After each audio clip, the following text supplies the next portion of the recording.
world is absolutely more dangerous than it was when I was a kid. And there's three major factors. So the first major reason that the world is so dangerous is because of its multipolar nature. We never lived in a multipolar world. It's always been a unipolar world around the United States. Now we have multiple centers of military and intelligence and cyber threat. North Korea is a cyber threat. Iran is a theocratic threat. China and Russia are military threats. It's a much more dangerous world now. And the second reason is because of the rise of decentralized currency. The decline in fiat currency makes it more difficult to track money and easier to gain access to money. Now you make it easier to traffic weapons, easier to traffic drugs, easier to traffic children, easier to traffic sex. Everything in the criminal world is easier because of cryptocurrency. And then the third thing that's so dangerous is What's your opinion about the European Union right now? Frankly, I think the European Union is a bunch of Europe needs to realize it shouldn't choose one of the poles. It should be one of the poles. You have multiple experienced weapons makers. You have multiple experienced information technology and computer science. You have tons of activity, you have tons of options, but you've always chosen to align with somebody else who's an ocean away. Why let the United States decide? The biggest problem that NATO has is the United States. So why the fuck haven't you just cut the problem out? As soon as you make a decision and you stick to that decision, the United States and Russia start shitting their pants. Because now they're like, democracy needs to stratify the actual voting power that people have. You're 19 and you've done nothing for your country. You have not invested in your country. A 19-year-old has done nothing. So why would you let that person have the same say as everybody else over the choices that the future of your country makes? It doesn't make sense, and this is a flaw in democracy. So, Andrew, how many times did you have sex in your life? Ooh, not enough. That would be my answer. I think we all want more sex, but not enough is my answer. I'm joking. I'm not.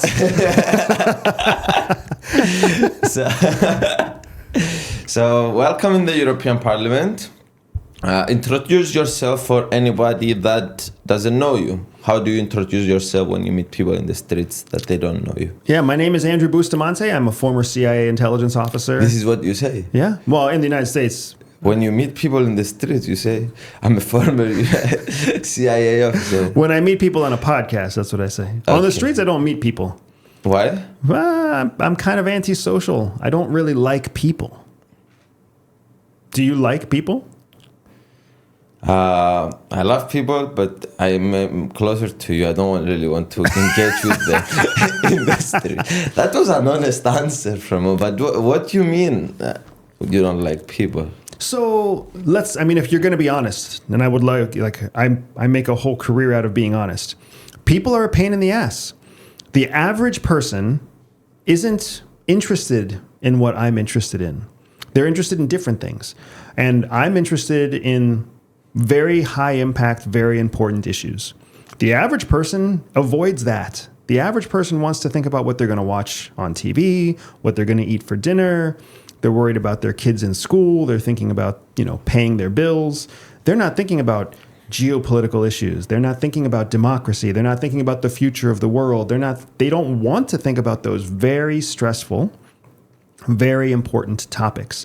So when I introduce myself to a stranger, unless I want to talk about streaming TV and microwave dinners, I get bored. So I just avoid most people. And I look for opportunities like this to sit with intelligent, high achievers like you so that we can have a more interesting conversation. He's trying to get something out of me, guys. But is it going to work?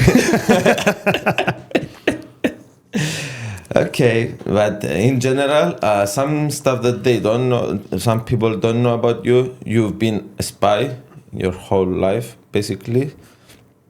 Other things that we need to know about you that people don't know. I don't volunteer information about myself very well. I will say, I'm former U.S. Air Force. I'm former CIA. I now run a business that's international. Former? Say again. Yeah, you're former Air Force. U.S. military, U.S. Air Force. Former Central Intelligence Agency, CIA for United States. And I currently run an international digital business called EverydaySpy. It's been the last 2-3 years that you started this company.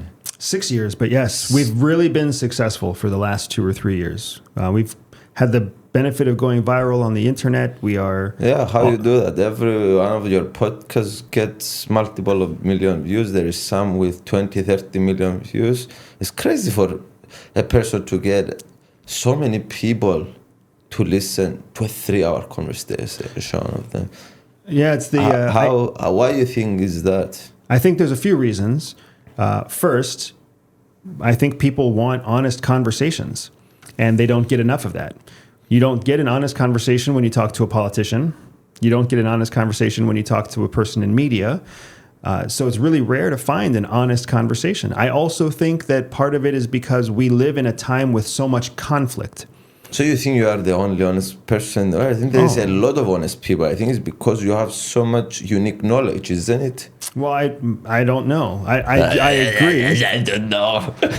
I agree. There are many honest people out there, but I don't know that there are many honest people who are also former CIA, who are also being invited to speak on so many shows. I've sat with some of the biggest names in podcasting, so I've been very blessed. And then, of course, I'm brown, and you're brown. I have brown skin. White? I have black hair. You think you're brown? But it's silly. But the truth is that at least in the United States and across Europe, people don't want to hear from old white guys talking about espionage. It's much more interesting to hear from middle-aged brown guys talking about espionage. Okay. And you think it's one single topic that you are talking about, geopolitics? What is you think people love about? What topic do you think people love about this? It's an interesting question. I think what people love talking about and what people love hearing about is how dangerous the world is. I think that for a long time... Okay, let's talk about nuclear weapons. I'm joking. I'm not joking, but let's...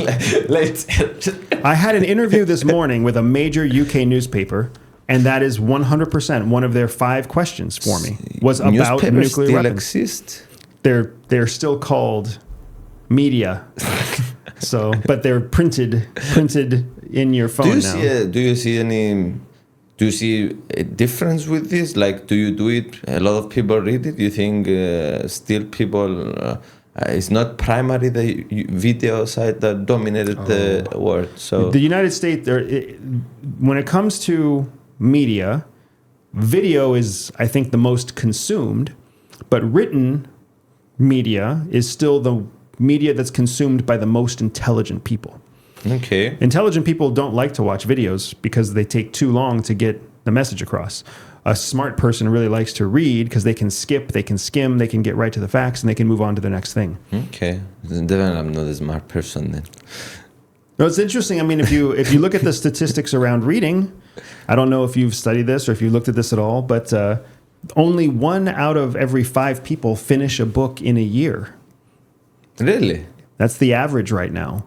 And at least that's the average in English-speaking countries predominantly. I don't know what it looks like. How many books you are reading? So I've read maybe a dozen this year, which is... Dozen means like 12, more than 12. Yeah. So once a month. But that's not a lot compared to people who read a lot. People who read a lot read 2 or 3 books a month. You know, in this information age that you get short form podcasts and all this stuff, you know, one of my goals this year is to read a bit more books because it kind of takes you away from all this bombardation of like content, and it's like make you just focus on one single topic, read and get more deep into it. So I think books maybe are going to do a comeback in the future. I don't know.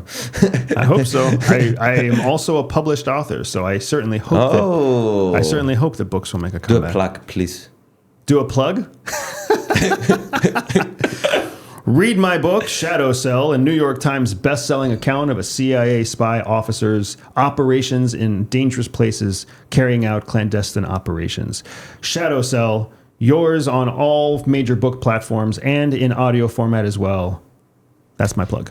You change your voice when you do a plug. Why not? It's got to be a proper plug. It's got to be like when they have a trailer for a movie. In a world where danger is everywhere, one man can make a So difference. let's talk about this. You think the world is dangerous right now? Do you think the world is chaos right now? In comparison to where you grew up in a different world, you are older than me. How old you are? Everybody's older than you, man. How old you are now? I'm 45 Okay, years so old. you lived a lot of years. So you think with the evolution of the years that you lived, the world is getting a lot more dangerous? Absolutely. The world is absolutely more dangerous than it was when I was a kid. And it's dangerous in many different ways. There was no such thing as cyber crime when I was growing up. There was no such thing as identification theft when I was growing up. It's not like it is now. The United States was supremely powerful when I was growing up. Now we have multiple centers of military and intelligence and cyber threat. North Korea is a cyber threat. Iran is a theocratic threat. China and Russia are military threats. It's a much more dangerous world now. You have more guns in the United States than we had when I was a kid. You have more organized crime, more drugs, more everything. Is this because of the technological advancement that we have in the internet? Is this because we are moving to a world where the United States is not the dominant power anymore and it's like rise of China competing? What are the major factors you think that brought this? I think there's three major factors. So first is the... I was not expecting you to say exactly three major factors. You have everything planned? Is it scripted? No, I think it's just it's consistent, and it's consistent. And again, I told you, people love to talk about scary things. So it's you hear the same question asked multiple different ways, and this is one of those questions, right? So first, we live in a multipolar world now, not a singular unipolar. And a lot of people don't understand this, that it moved already to a multipolar. It's already a multipolar world, exactly. China already has a sphere of influence. It already has a power base, an economic power base, a military power base, a political power base, strong alliances. So China is already more powerful than it was before. Wait 1 second. Make a plug. No. You make the a plug. European Parliament. What? We don't want to promote. But we live in a multipolar world now. We never lived in a multipolar world in my lifetime. It's always been a unipolar world around the United States and American After primacy. the World War II, now it's the first time that we see a bipolar world, right? Now, or it was the USSR before. So there was when I was a kid, following World War II, there was a brief period of time where there was a Cold War between Russia and the United States. But during that space race in the 1960s that went on to be the Cold War that fell, the fall of the Soviet Union in 1991, I was 11 years old. So even in my first 11 years of life, during that final Cold War period, Russia was significantly diminished compared to the United States. So the fall of the Soviet Union in 91 was... So the 91 was the mark of the end of the bipolar world. Correct. And it was the beginning of the dominant power of the Correct. United States. And then I would argue that that globalization that really happened between 1995 and 2015, that rise of globalization is really what changed the world back to a largely bipolar world. But that bipolar world wasn't America and China, it was East and West. Because it was really China's participation in trading blocs like the BRICS that helped grow its power base. The BRICS countries now create more price parity. Explain what BRICS is for a dumb person like you described them. Dumb people probably aren't watching this podcast, but BRICS is a economic trading bloc that consists of BRICS, Brazil, Russia, India, China, and South Africa. Plus, it has grown since then. It's gained another 5 or 7 members, including countries like Saudi Arabia, I think Kuala Lumpur, which is Malaysia. Other countries that have always predominantly been aligned with the United States are now part of an economic trading bloc called the BRICS. And the BRICS countries generate GDP and they generate PPP, which is your consumer price index, but they create this value that is actually greater than what's created by the 7 wealthiest countries in the West, the G7 countries. So you've actually watched as this economic shift has happened. And when economics shift, everything else shifts because countries can spend more money on military development, and countries can spend more money on... Everything is driven by the economy. Everything is driven by the economy. Exactly. And that's one of those things that it's basically a trade deal between these countries, and maybe it will be a lot more in the future. It could be. It's a trade agreement between these two countries, or these multiple countries. Because of economic cooperation, everything else makes sense after economic cooperation. Because if you successfully cooperate economically, you can successfully cooperate in other things too. Okay. So explain, we are still on the first... Correct. So the first major threat, the first reason that the world is so dangerous is because of its multipolar nature. When more people become powerful, there's more threats. And it's more likely for conflicts to happen. Absolutely. Because now military conflict becomes an option when economic conflict is equal. And that's why we see so many wars happen. We see Israel, Palestine, we see Russia, Ukraine, and it goes on. Exactly. Israel and Iran. You see now the United States and Venezuela. Exactly. So, which I'm not sure if that's a war yet. Exactly. So that's the number one reason. The second reason is because of the rise of decentralized currency.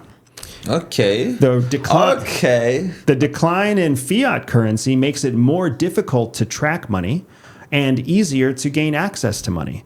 So where that doesn't necessarily matter to and you're talking about countries, Bitcoin mostly, or Bitcoin, Ethereum, all the decentralized cryptocurrencies, right? And let's not forget, fiat currencies are moving to cryptocurrencies, right? There's now a digital dollar, a digital euro, a digital... but why is that? I'm confused. Explain me. Not why is that? Why is that a factor of this chaos? Because decentralized currency makes it easier to commit crime. Okay. It makes crime more attractive. It makes crime more secure. It makes crime more profitable. So in the past, if you and I wanted to do a drug deal, we had to work in cash. Yes. Well, the only way we could work in cash is if you and I are in the same place and I hand the cash to you, or I'm in contact with somebody who works for you and I'm at the same place as them. Well, now a police officer can make an arrest. There's an investigation that can happen. But when you send money on crypto, it's invisible. It's not tracked. It's not documented. It is invisible, right? Yeah. So now nobody knows what the money was used for. Nobody knows. If they don't know what wallets specifically are holding the money, they can't even really find the transaction. So now you make it easier to traffic weapons, easier to traffic drugs, easier to traffic children, easier to traffic sex. Everything in the criminal world is easier because of cryptocurrency. But you still think cryptocurrency is a net positive for the world? Or? I do not. I don't think it's a net positive. Wow. Have a Bitcoin hater, guys. Write in the comments your opinion about him. I don't... Bitcoin specifically, I do despise Bitcoin. So I am a Bitcoin hater. But when it comes to You are a Bitcoin hater? Oh, for sure. Okay, we can talk about it later because I'm a Bitcoin lover. Maybe you can change my opinion. I don't need to change your opinion. It's okay. But I'm open for you changing my opinion. I know you don't need to. The goal of your life this day is not to change my opinion about Bitcoin. But it will be an interesting conversation. But I will say this, cryptocurrency has a place in the future. Cryptocurrency has a place. It's just decentralized, untrackable cryptocurrencies like Bitcoin. Those are what's really exacerbating the abuses of criminal enterprise. They don't necessarily benefit commercial enterprise, and they surely don't benefit government taxation. So the governments need to make money off of financial transactions. That's part of what makes it so the taxpayer doesn't have to pay extra taxes. So you want to be able to have a government track and essentially collect taxes on financial transactions. Otherwise, they lose money and they need to find that money somewhere else. So they're going to go get it from the individual taxpayer. Not to mention the benefits to criminal enterprise. I'm slightly confused. So you are saying basically that if the government is not able to check where the money are going and to get the taxes from the people, it will have a hard time operating. Yes. I mean, the money will come from somewhere. Governments need money to run. You should know this more than anybody, right? Well, where they get their money is diversified. Some money comes from taxes. Some money comes from the taxation of foreigners. Some money comes from the collection of criminal profits. Some money comes from trade and banking and investments, right? They get their money from multiple different sources. Well, one of the places they get their money is from financial transactions. The trading of their currency, the buying and selling of their currency, money moving through their country's borders and banks. So now with decentralized currency, countries can't track that money. So without being able to track the money, it means, yes, more criminals can get away with their crimes, but it also means less money is being earned by the government. Well, where's the government going to make up the difference? If they're losing money because people are using cryptocurrencies, how are they going to make more money for their people? They're going to tax their own people. Because so not that's only, the only reason you think cryptocurrencies No. I think cryptocurrencies are a problem because they enable criminal activity first. That's the number one reason.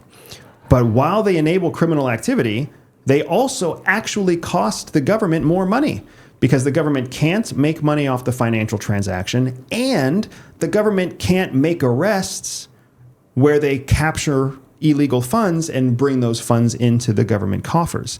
So that leaves the taxpayer paying more taxes because the government is losing two sources of income because of cryptocurrency. And the main reason that people like cryptocurrency is why? Because they want to hide their money. They want to hide transactions. Or they don't like banks and they don't want to do it through someone that controls them. And what do they think? They're afraid. Like for example, of I will give transparency. you some example. Like for example, the banks in Cyprus in 2013, they came. Some banks because of some economic crisis that we have, where Cyprus I'm from, and hopefully in the future you are a citizen of Cyprus as well. We can talk about that later. But yeah, they took.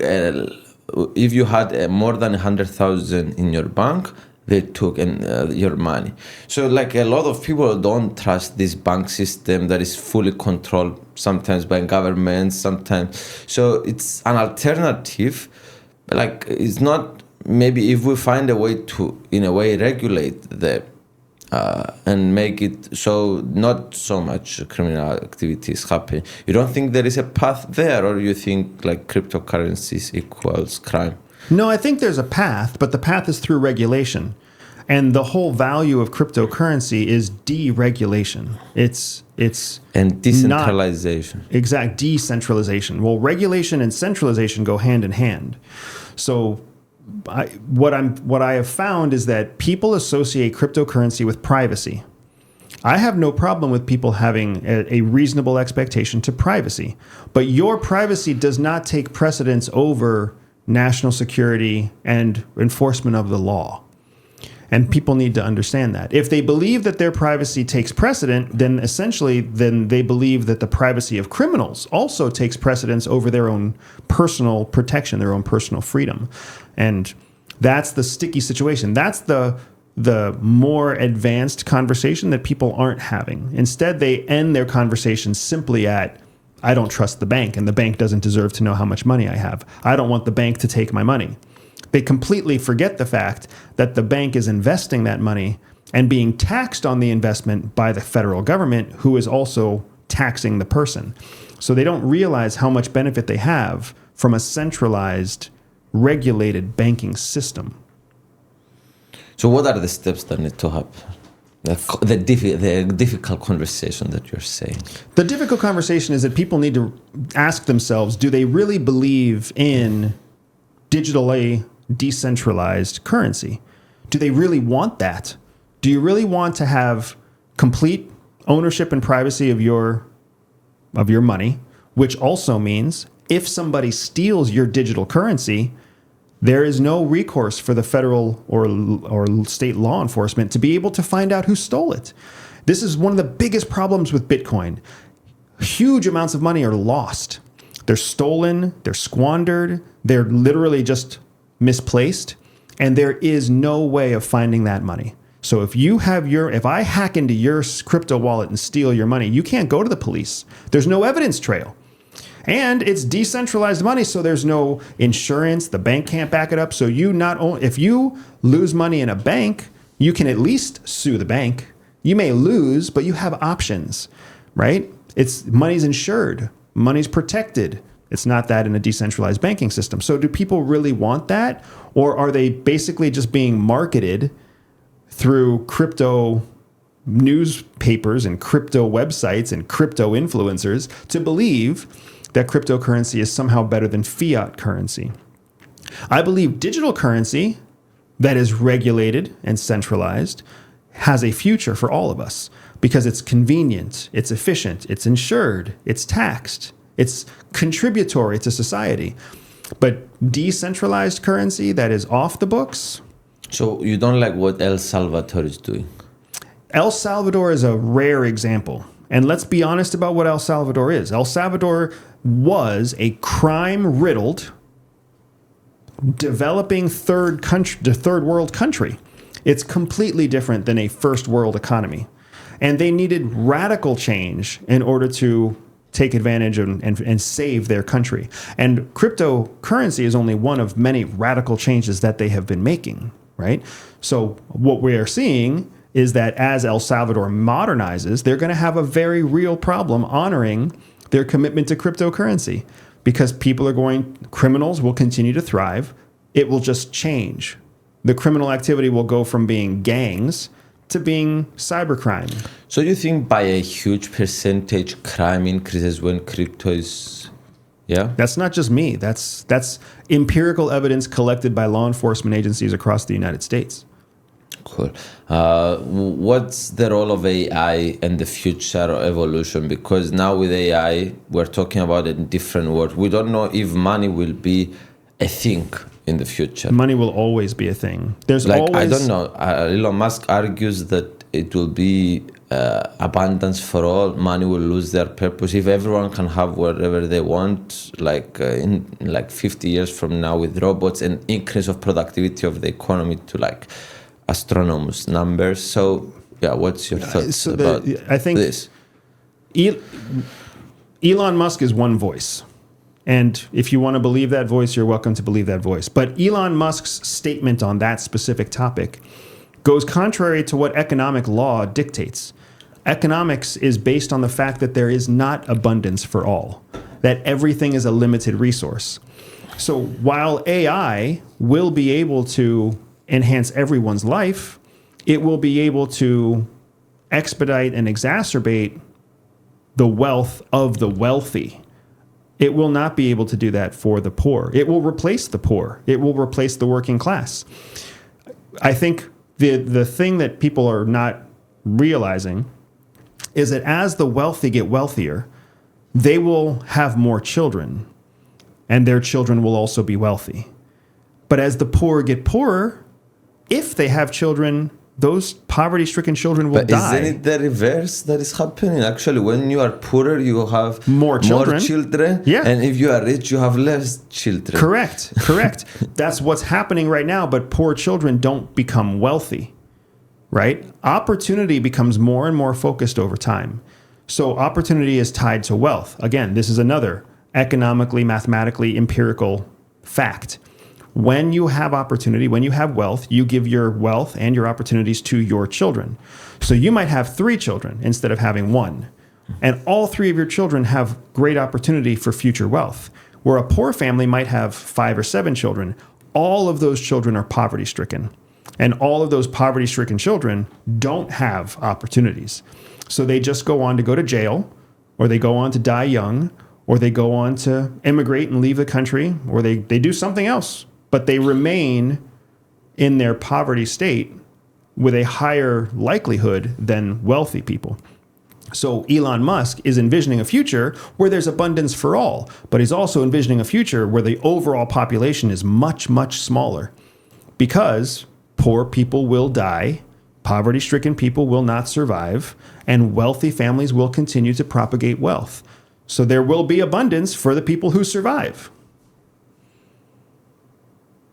This is not just an Elon Musk thing. It's playing out in China. It's happening in Russia. Who are the people fighting on the front lines for Russia in Ukraine?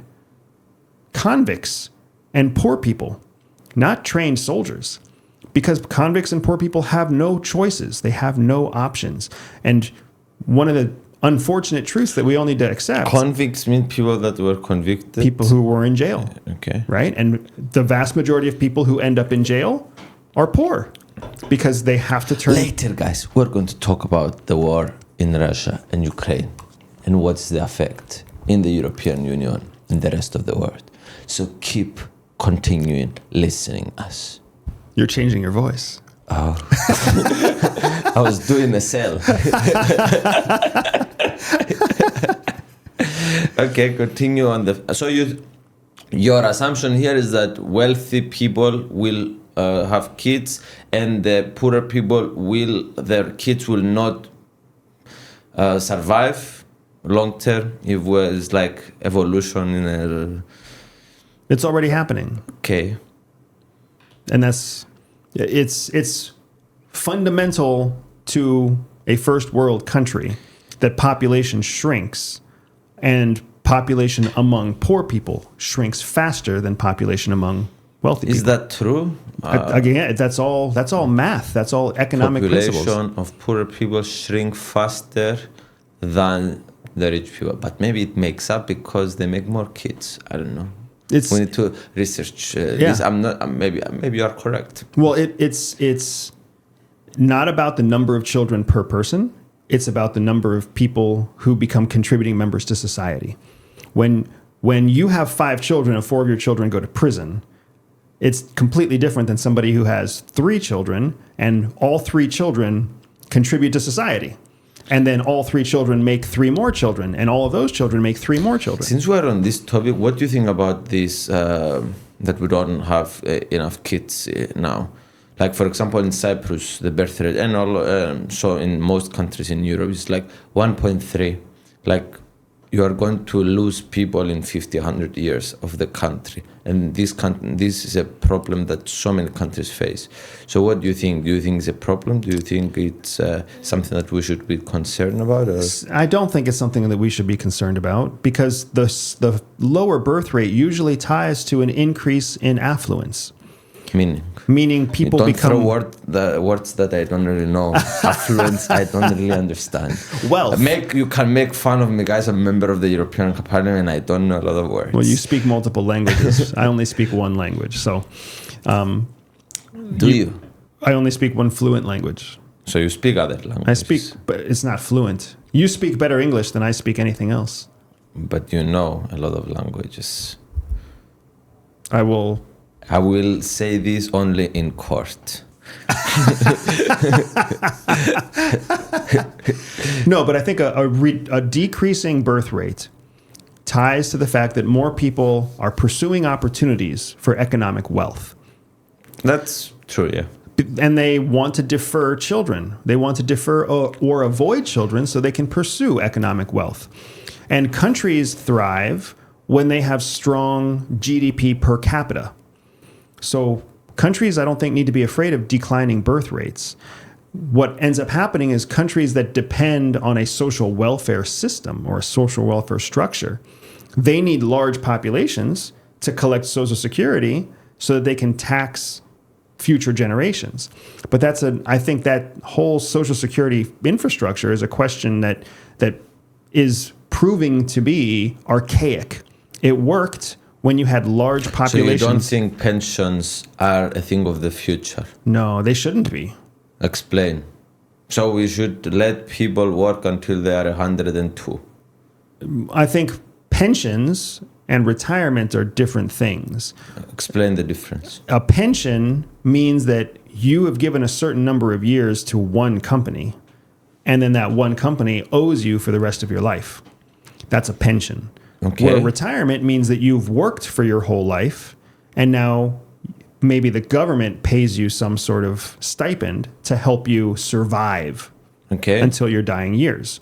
They're 2 different things. So the company is a healthy thing, the government is not a healthy thing? I think the other way around, vice versa. I think a company owes you nothing. You don't love the company you work for, so why should the company you work for love you? It's an exchange. Don't be an asshole. Some people love the companies that they work. Some people, not most people. I love the European Union. This is not a company. This is a government organization. But the company you work for is a transactional relationship. You can choose your company. You can't really choose your country. You can choose your country. You're trying to leave the United States, my friend. So you're trying to choose another country. I'm trying, but that doesn't mean everybody gets to try. Literally anybody inside of a national system, anybody can choose what company they work for. Whether you get paid a very low wage or whether you get paid a very high wage. It's so hard to leave the country. You are leaving your friends, your family, a lot of... there's bureaucracy, there's approvals, there's visas, there's citizenship. You need to have money. You need to have a skill. Be lucky. Yeah, there's a lot of reasons that make it hard to change your country. And your country benefits off of you, where your company doesn't necessarily benefit off of you. Your company benefits off of somebody being in your position, but not necessarily you, right? They can hire somebody else. Unless you are exceptional. But so a company, it's in the company's best interest to find the person they can pay the least to do the most work. Where for a country is in the best. It's in the best interest of the country to make every individual contribute their maximum amount, which doesn't necessarily just mean generate revenue. A person can volunteer their time. A person can create a new business. A person can have a large family. There's many ways a person can contribute to a country. Whereas when it comes to contributing to a company, there's really only one way that you can contribute to the company. So you don't think birthright is a problem, but you think having a lot more people, it's a lot more beneficial for a country? I don't think that more people is beneficial for a country. No. I think countries would do better with smaller populations. Countries would do better. Explain, baby. A country wants fewer, higher skilled, higher intelligence, higher contribution margin individuals. Because if you had a country where everybody made 100,000 euros and you taxed everybody at 35%, then you're making 35,000 euros for everybody in your country.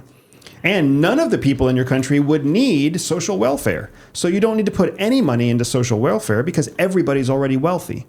You wouldn't need necessarily to have socialized medical because everybody can afford their own medical. You wouldn't need to even have socialized infrastructure because everybody could afford their own water, their own garbage. In theory, you're saying. In theory.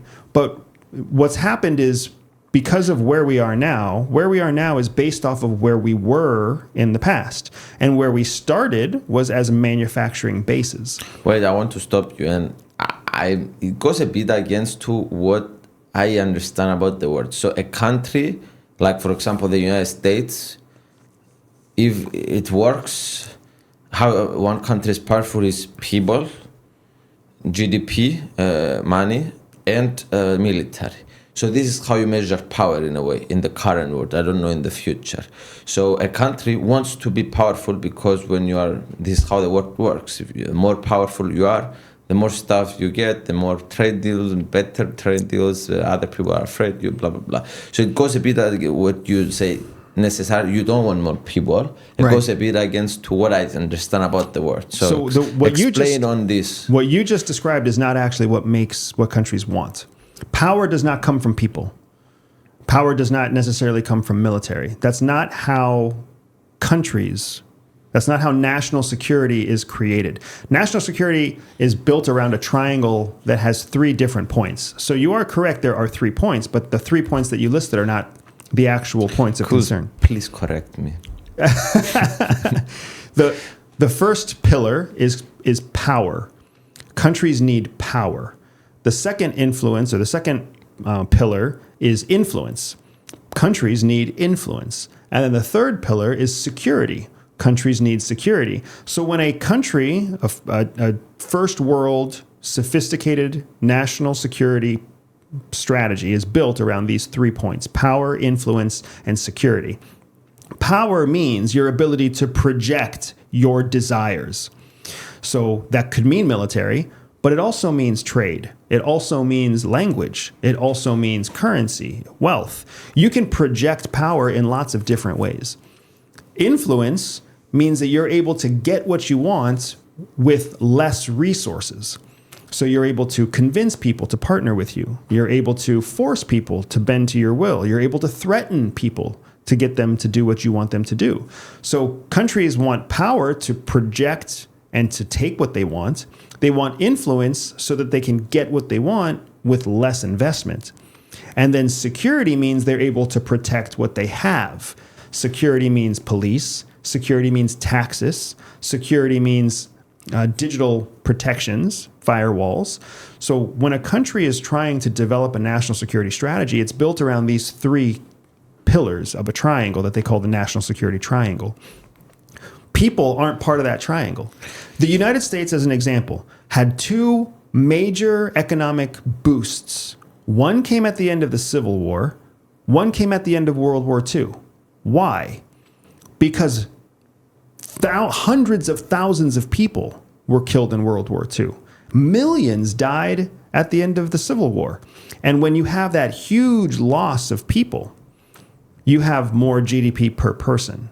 You have more wealth distributed among smaller groups, which creates more opportunity for those groups. Well, look at Ukraine. Ukraine has having major innovative, major financial benefits, even though it's been losing people since 2022. That's another perfect example. Because we're giving them so many billions from the and EU. You're not wrong. You're not wrong. You're not wrong. But they are also they're more innovative than they've ever been before. It's not time of the Ukraine war yet. Okay.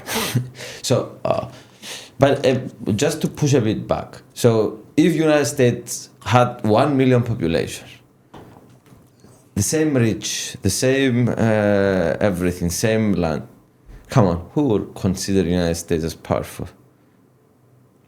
So India has the largest population in the world, and people don't consider India powerful.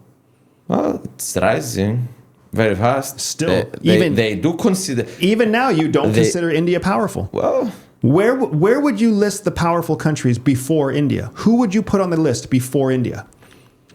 First of all, is China, United States, Russia. All three smaller populations in India. And I would say maybe the next is India. I would put Germany above India, France above India, UK above India. Those are much smaller populations. There are multiple countries in the EU that are way more powerful than India. So it's not about population. Because to your exact point, what wealth India has is spread among a very large, largely uneducated, largely poverty-stricken population. They might be able to make things cheap, but those people who are in those manufacturing jobs are also suffering injuries, suffering health issues. It's not beneficial to have a large population. Okay. I'm not sure if I buy what you're saying, but I will think about it. I will think about it tonight before I go to sleep. And this is what it looks like I will when be dreaming about Fidias lies. No, actually. No.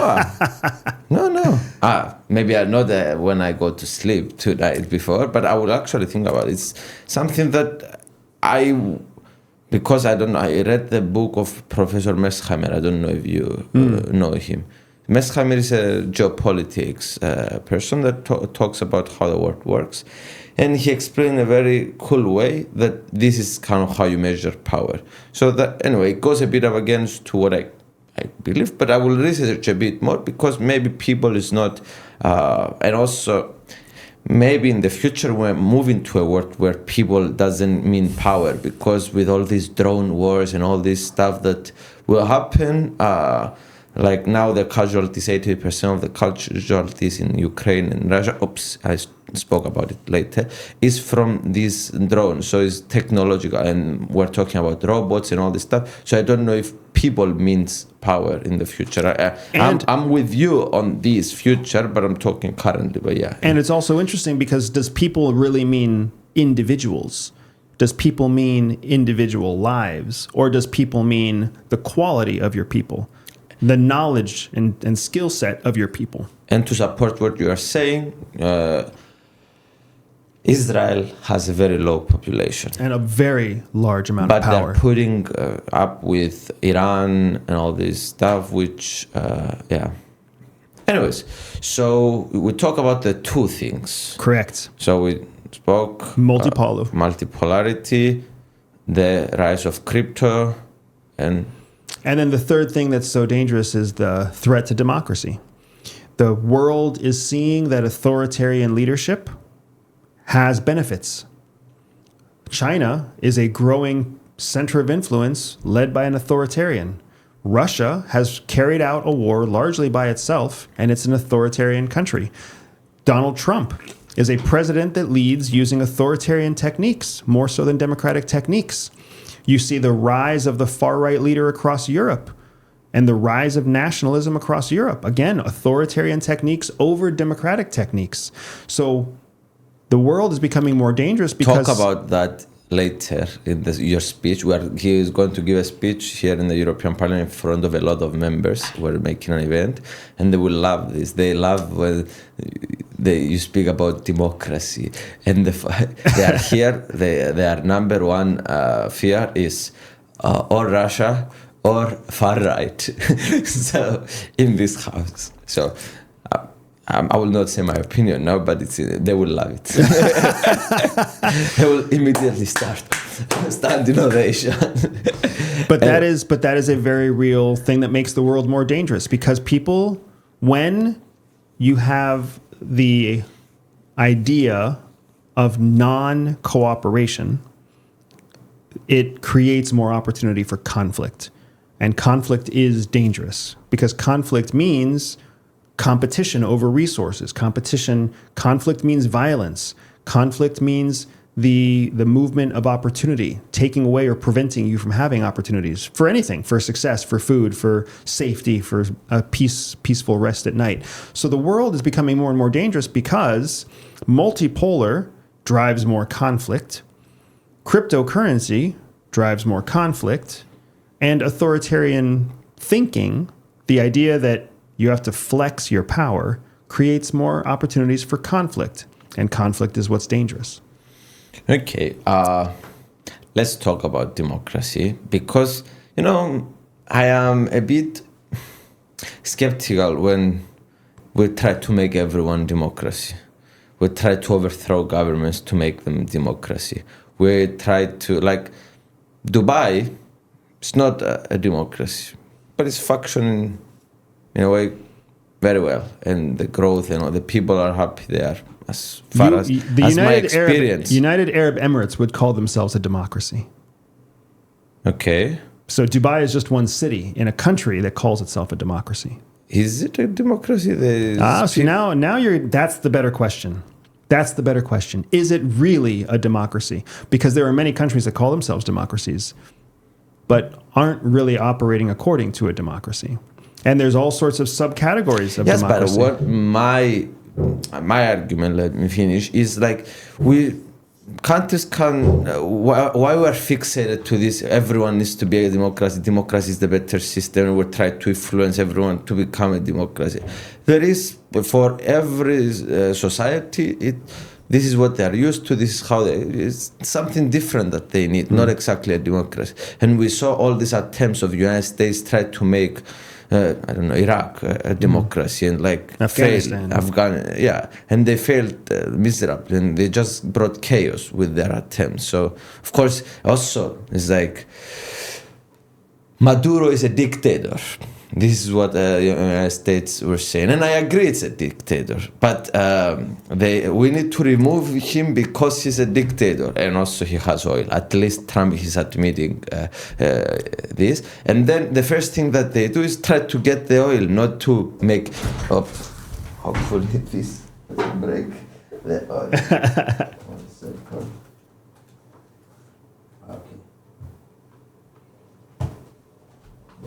I drop water, guys, on the platform that we're recording audio, but I think it will be okay. I hope it will be okay. So we see this, that they are not actually trying to make democracy, they are trying to take advantage of Venezuela in a way. So yeah, they couldn't care less about democracy, I would say, in Venezuela. So what is your thoughts about this? The idea that the United States cares about democracy more than it cares about its own interests it shouldn't be a surprise to anybody, right? There's no way the United States cares more about democracy than it cares about American interests.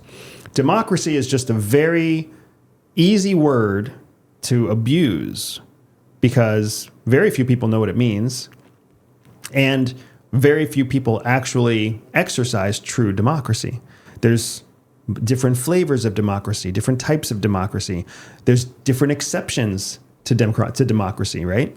So the United States cares about American opportunity and American benefits first. It can use democracy as an opportunity to take an action that the people will support because they believe that democracy is a good thing, even though they don't realize that what we in the United States technically have is a representative republic. That's what we have. Every person, yeah, right? But that's just a lack of understanding. The idea that every country should be a democracy is... First of all, before you go, what is a democracy? Democracy means that the people within the country have the right to have a say in what happens in the country. But the way that their opinion is exercised, that's what creates the difference between different countries. Some people have a direct say in what their country does. Some people have a direct say in who they have represents their interests. Some countries don't. Some countries have to earn the right before they have the right to have a say in what their country does. And then you have countries like UAE where you may have a say, but there's already a decision at a higher level about who actually gets to represent you. It's the same way in the United States. The United States has all these people who can vote, but they can only vote for 2 candidates at the end of the day for president. It's a predetermined number, yes. Right? Fuck this game.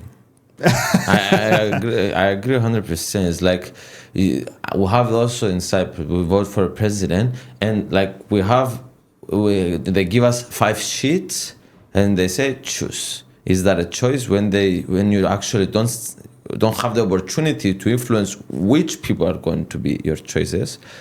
Then it's not an actual choice that you're having. Exactly. It's predetermined, and like the parties, it's only a certain kind of people that will emerge from these places and all this stuff. And here is where direct democracy comes from, that we can talk about it later. Direct democracy maybe is the future of democracy. So that was a fake laugh. It's okay. I tried my best. It was a fake laugh, but it was a very genuine attempt at your plug that changed your voice again. Anyways, the idea that we should export democracy is also a false belief. Democracy in and of itself is still relatively young. Democracy only really started existing in the 5th century in Athens, Greece. So it took all of the AD time plus 500 years BC before we started to even have democracy. So democracy itself at most is 1,500 years old. And human beings have been alive a lot longer than democracy has been alive, which means strength, authoritarianism, tribalism, dominance through force and power, war, all of those things they're three times the age of democracy.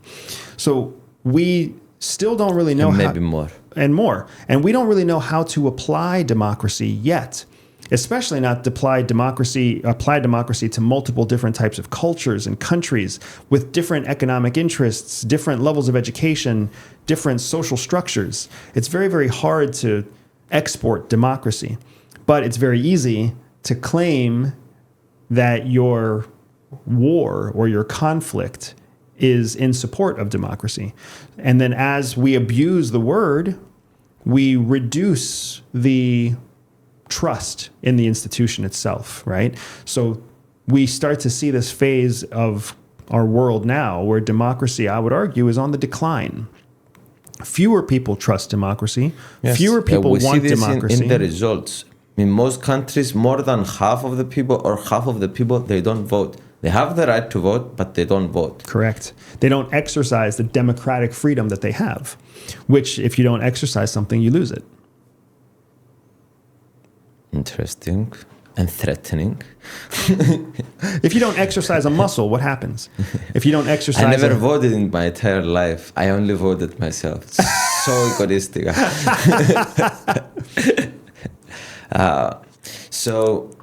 So you're saying the third thing is this disruption of democracy. And you agree with me it's not the disruption of democracy, it's the rise of authoritarianism.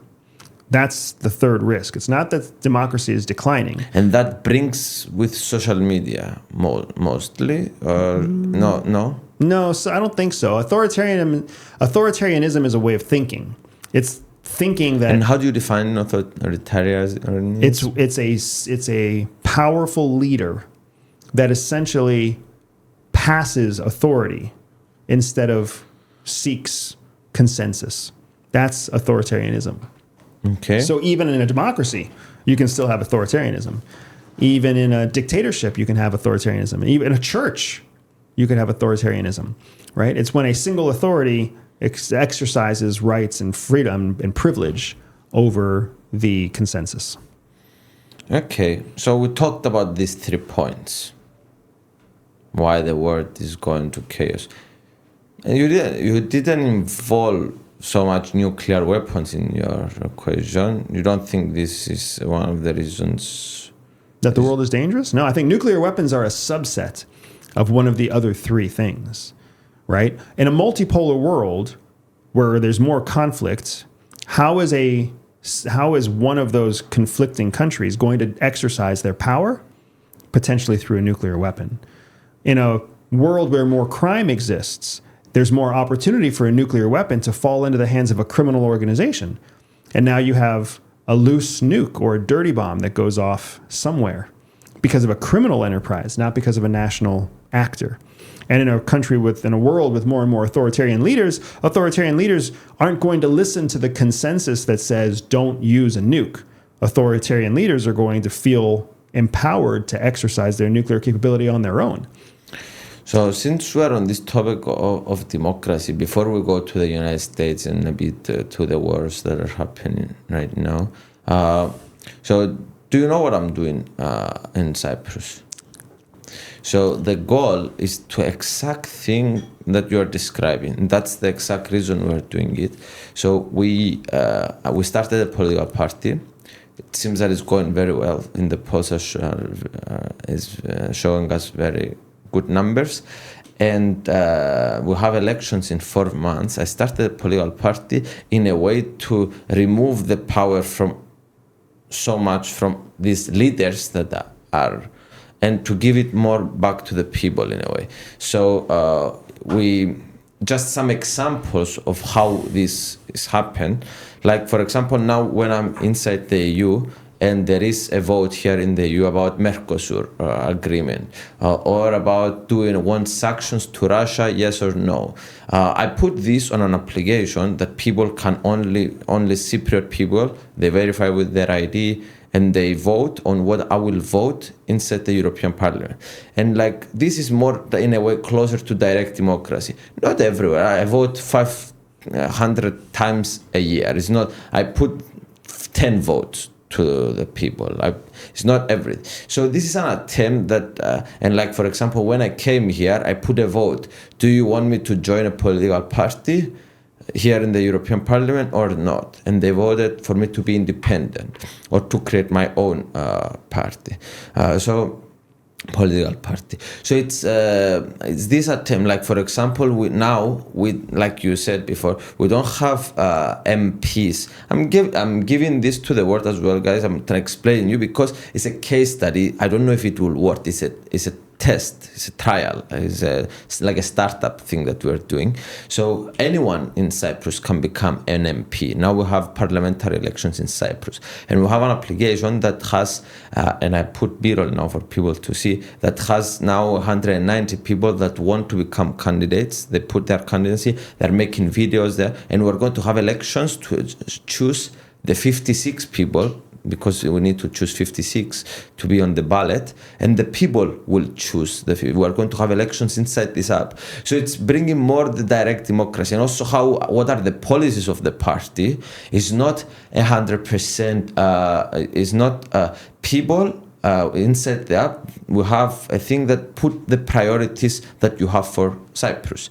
What we should focus. Should we focus on corruption, and like they list their priorities. So we're a party that will not solve every topic that people have, because like it's impossible to solve all the people's. People give us their priorities, and then we make conversation with them, and we have our top 5 priorities, and we shape opinions and policies around those. So this is a new way of doing politics, more with direct democracy. So yeah, I wanted to discuss what do you think the downsides attack this idea? What do you think are the problems? Maybe one online application voting, maybe it's a threat. Maybe people can manipulate. I don't know. Tell me your thoughts on this. Let's assume first that you have perfect security. That's the easiest place to start. Assume that the app is secure. Assume that. It's a great assumption. I mean, it's easier for us to have a conversation if we reduce variables. So if we reduce You're so smart. Any questions about the security of the app, and it's truly a one-for-one secure platform. I love the idea, because I love the idea, especially in a place like Cyprus with a small population, especially in a place like Cyprus where the birth rates are low and declining, which means that the wealth is increasing, which means that education should also be increasing because fewer people are draining the education system. Education is one of the primary focus of the people in the policies that they put. But you're seeing that in a country like that, this should work well. It should. However, you have a bigger reliance on turnout, on contribution. Meaning? Meaning people have to participate. If they don't participate, then you have a small portion of people creating an outsized direction for policy. True. And that's now we have like the population of Cyprus is 1 million. This party is new, it's 3 months old. And now we have 18,000 people that has downloaded the app. So you're right, like a smaller portion of the population is deciding what will be the policies of the party, though. Exactly. But anyone, not only the party members, anyone can download the app. Correct. From any. Right. And this is a perfect example of how technology can transform the way we govern ourselves. Not just in social media that makes us less intelligent, but in a meaningful way that helps us more self-directive about our own future. So I think to get more power, like we were saying before. Because we only have like 2 options in the democracy. We only vote once every 5 years or every 4 years. So and people need to understand that the pace. So you are in favor of this? I like what you're doing in Cyprus. I like what you're doing with direct democracy. I am also telling you the truth. Previous efforts to do something similar have failed.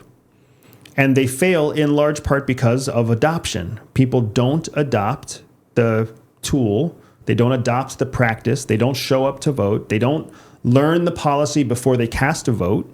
They just vote in the blind. It fails because of that, but it also fails because of consistency, because of exercise. It's interesting for a week or two, but then people actually realize how much democracy takes your time and takes your energy and takes your effort, right? Democracy is But also educates you. Education takes more time also. So this is one of those things where the truth is that in a democracy, not everybody is equal. You're supposed to tell everybody that they're equal, but they're not.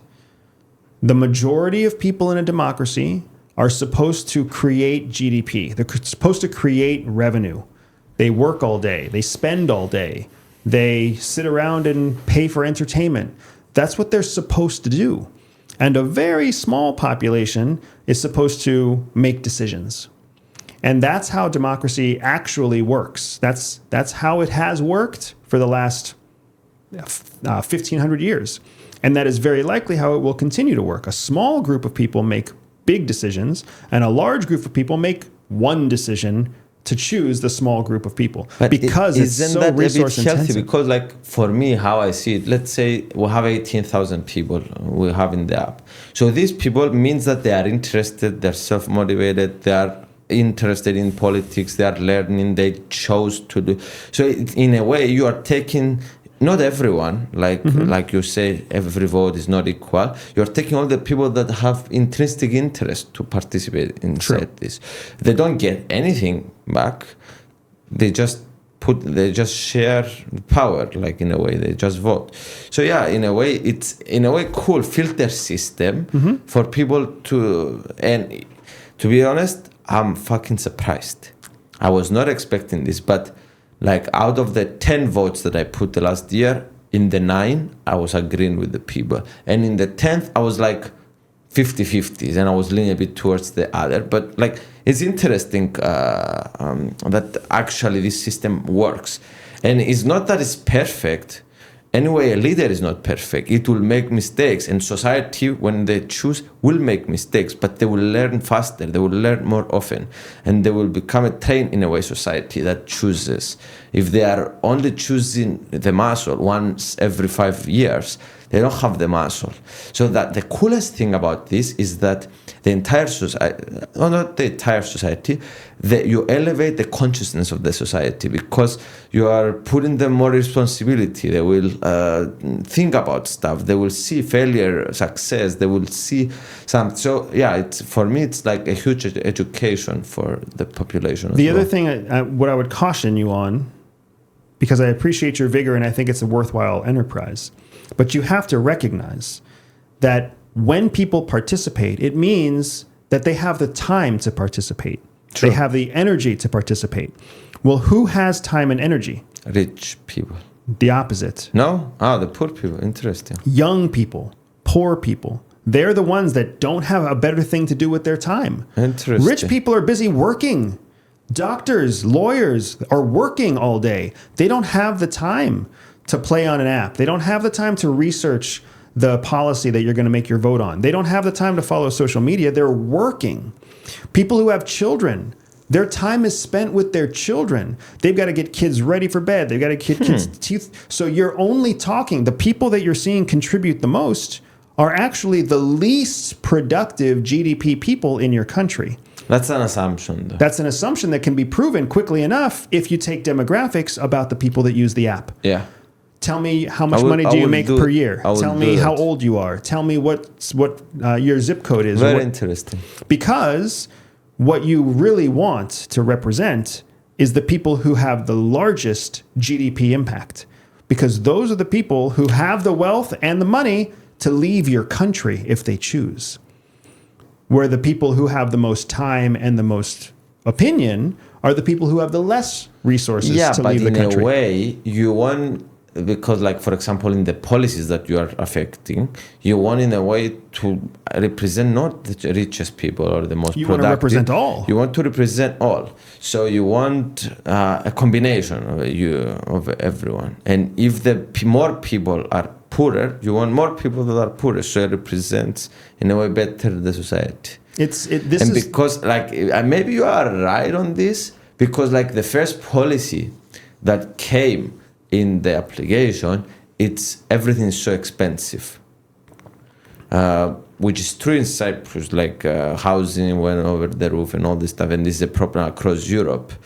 But that's a very interesting thought. I will research a bit more on this. Well, it is a fundamental flaw. It is a fundamental flaw in democracy. Yes. So a lot of these problems are not my problems. Correct. Are democracy problems. Correct. Because when you give everybody an equal vote, but they don't all have equal responsibility. They don't all have equal stress. They don't all have equal income. They don't all have equal taxes that they pay. They don't all have equal contribution to the country, right? That's a major problem. In the United States, we see it a lot in the United States where you have a 19-year-old has the same vote as a 45-year-old. But the 19-year-old doesn't own a house. The 19-year-old doesn't have any children. The 19-year-old doesn't run a business. Do you think that's a mistake to have? Absolutely, it's a mistake. So you think how we should have more validity over a vote based on their... I think one of the things that democracy is missing... Oh my God. Democracy is missing a way of stratifying opinion. If you're 19 years old, you should have an opinion. You should have a vote. But your vote should not be equal to somebody who's got more education, who makes more money, who has more responsibility. But education is a bit hard to define right now. It doesn't have to be. You can literally define it by degrees. You could degree. But come on, I don't have a degree. I'm experienced. Just watch YouTube videos. I learn a lot of the stuff. Like, it's difficult to label people based on their degrees. That's why I'm not saying you only label them based on degrees, right? So basically, what you think democracy should be doing is to give more validity to people that are more educated. No, that's one example. That's one example of how you can stratify. What I'm saying is democracy needs to stratify how people, the actual voting power that people have. And here's why. Because somebody who's 45 years old, and I'm just using a number, somebody who's 70 years old, who has been in the same country for 70 years, who has paid taxes for 70 years, who has bought and sold 3 homes, who has raised 3 children, that person has invested in the success of their country. That will die in 20 years. And I'm 19, I will live for the rest. But you're 19 and you've done nothing for your country. You have not invested in your country. A 19-year-old has done nothing except feed off of their parents who have invested in their country. I don't care.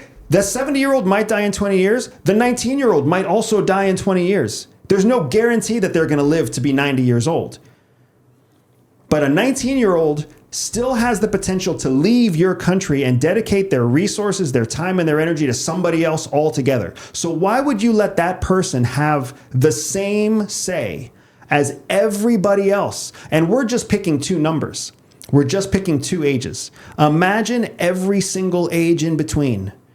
When people first have their first child, when people get married, when people start their business. Did you notice that Andrew's become a bit more angry? Because the last couple of 15 seconds. Because you are asking me, you are saying things that I'm not saying. And I'm trying to clarify, right? I'm not saying it's only about education, but education is one important factor. What I'm saying is people contribute to their country. You represent your country. You're working 4 days a week here, 3 days a week somewhere else. You fly back and forth 8 hours a week. Do you really think another 25-year-old should have the same say that you have? Fuck no. You are more invested in Cyprus than I would argue any other 25-year-old is invested in Cyprus. So why would you let them have equal say over the choices that the future of your country makes when they're partying on the weekend, doing drugs, and planning to leave to go somewhere else anyways? Why? It doesn't make sense. It doesn't make sense, and this is a flaw in democracy. It doesn't make sense. Guys, should I continue supporting that we should all have equal votes, or Andrew will kill me? What do you think? I'm a bit scared. Everybody can have a say, but not everybody should have an equal say. What does that mean in practical? So this is one of the reasons I love your app with direct democracy, right? Imagine if every year you have to update your profile, or you don't have to update your profile. It's tied to your national ID, and your national ID already knows a lot of things about you. This is something that the United Arab Emirates actually does very well. When you submit for your national ID, UAE connects your national ID to everything about you. It's connected to your bank account. It's connected to your driver's license. It's connected to your passport. It's connected to your tax profile. So your national ID is a little center of information all about you. Your privacy people won't like that, but your democracy people will. Because your app could literally stratify people based off of 7 criteria, 85 criteria. Who cares? How much taxes did you pay last year?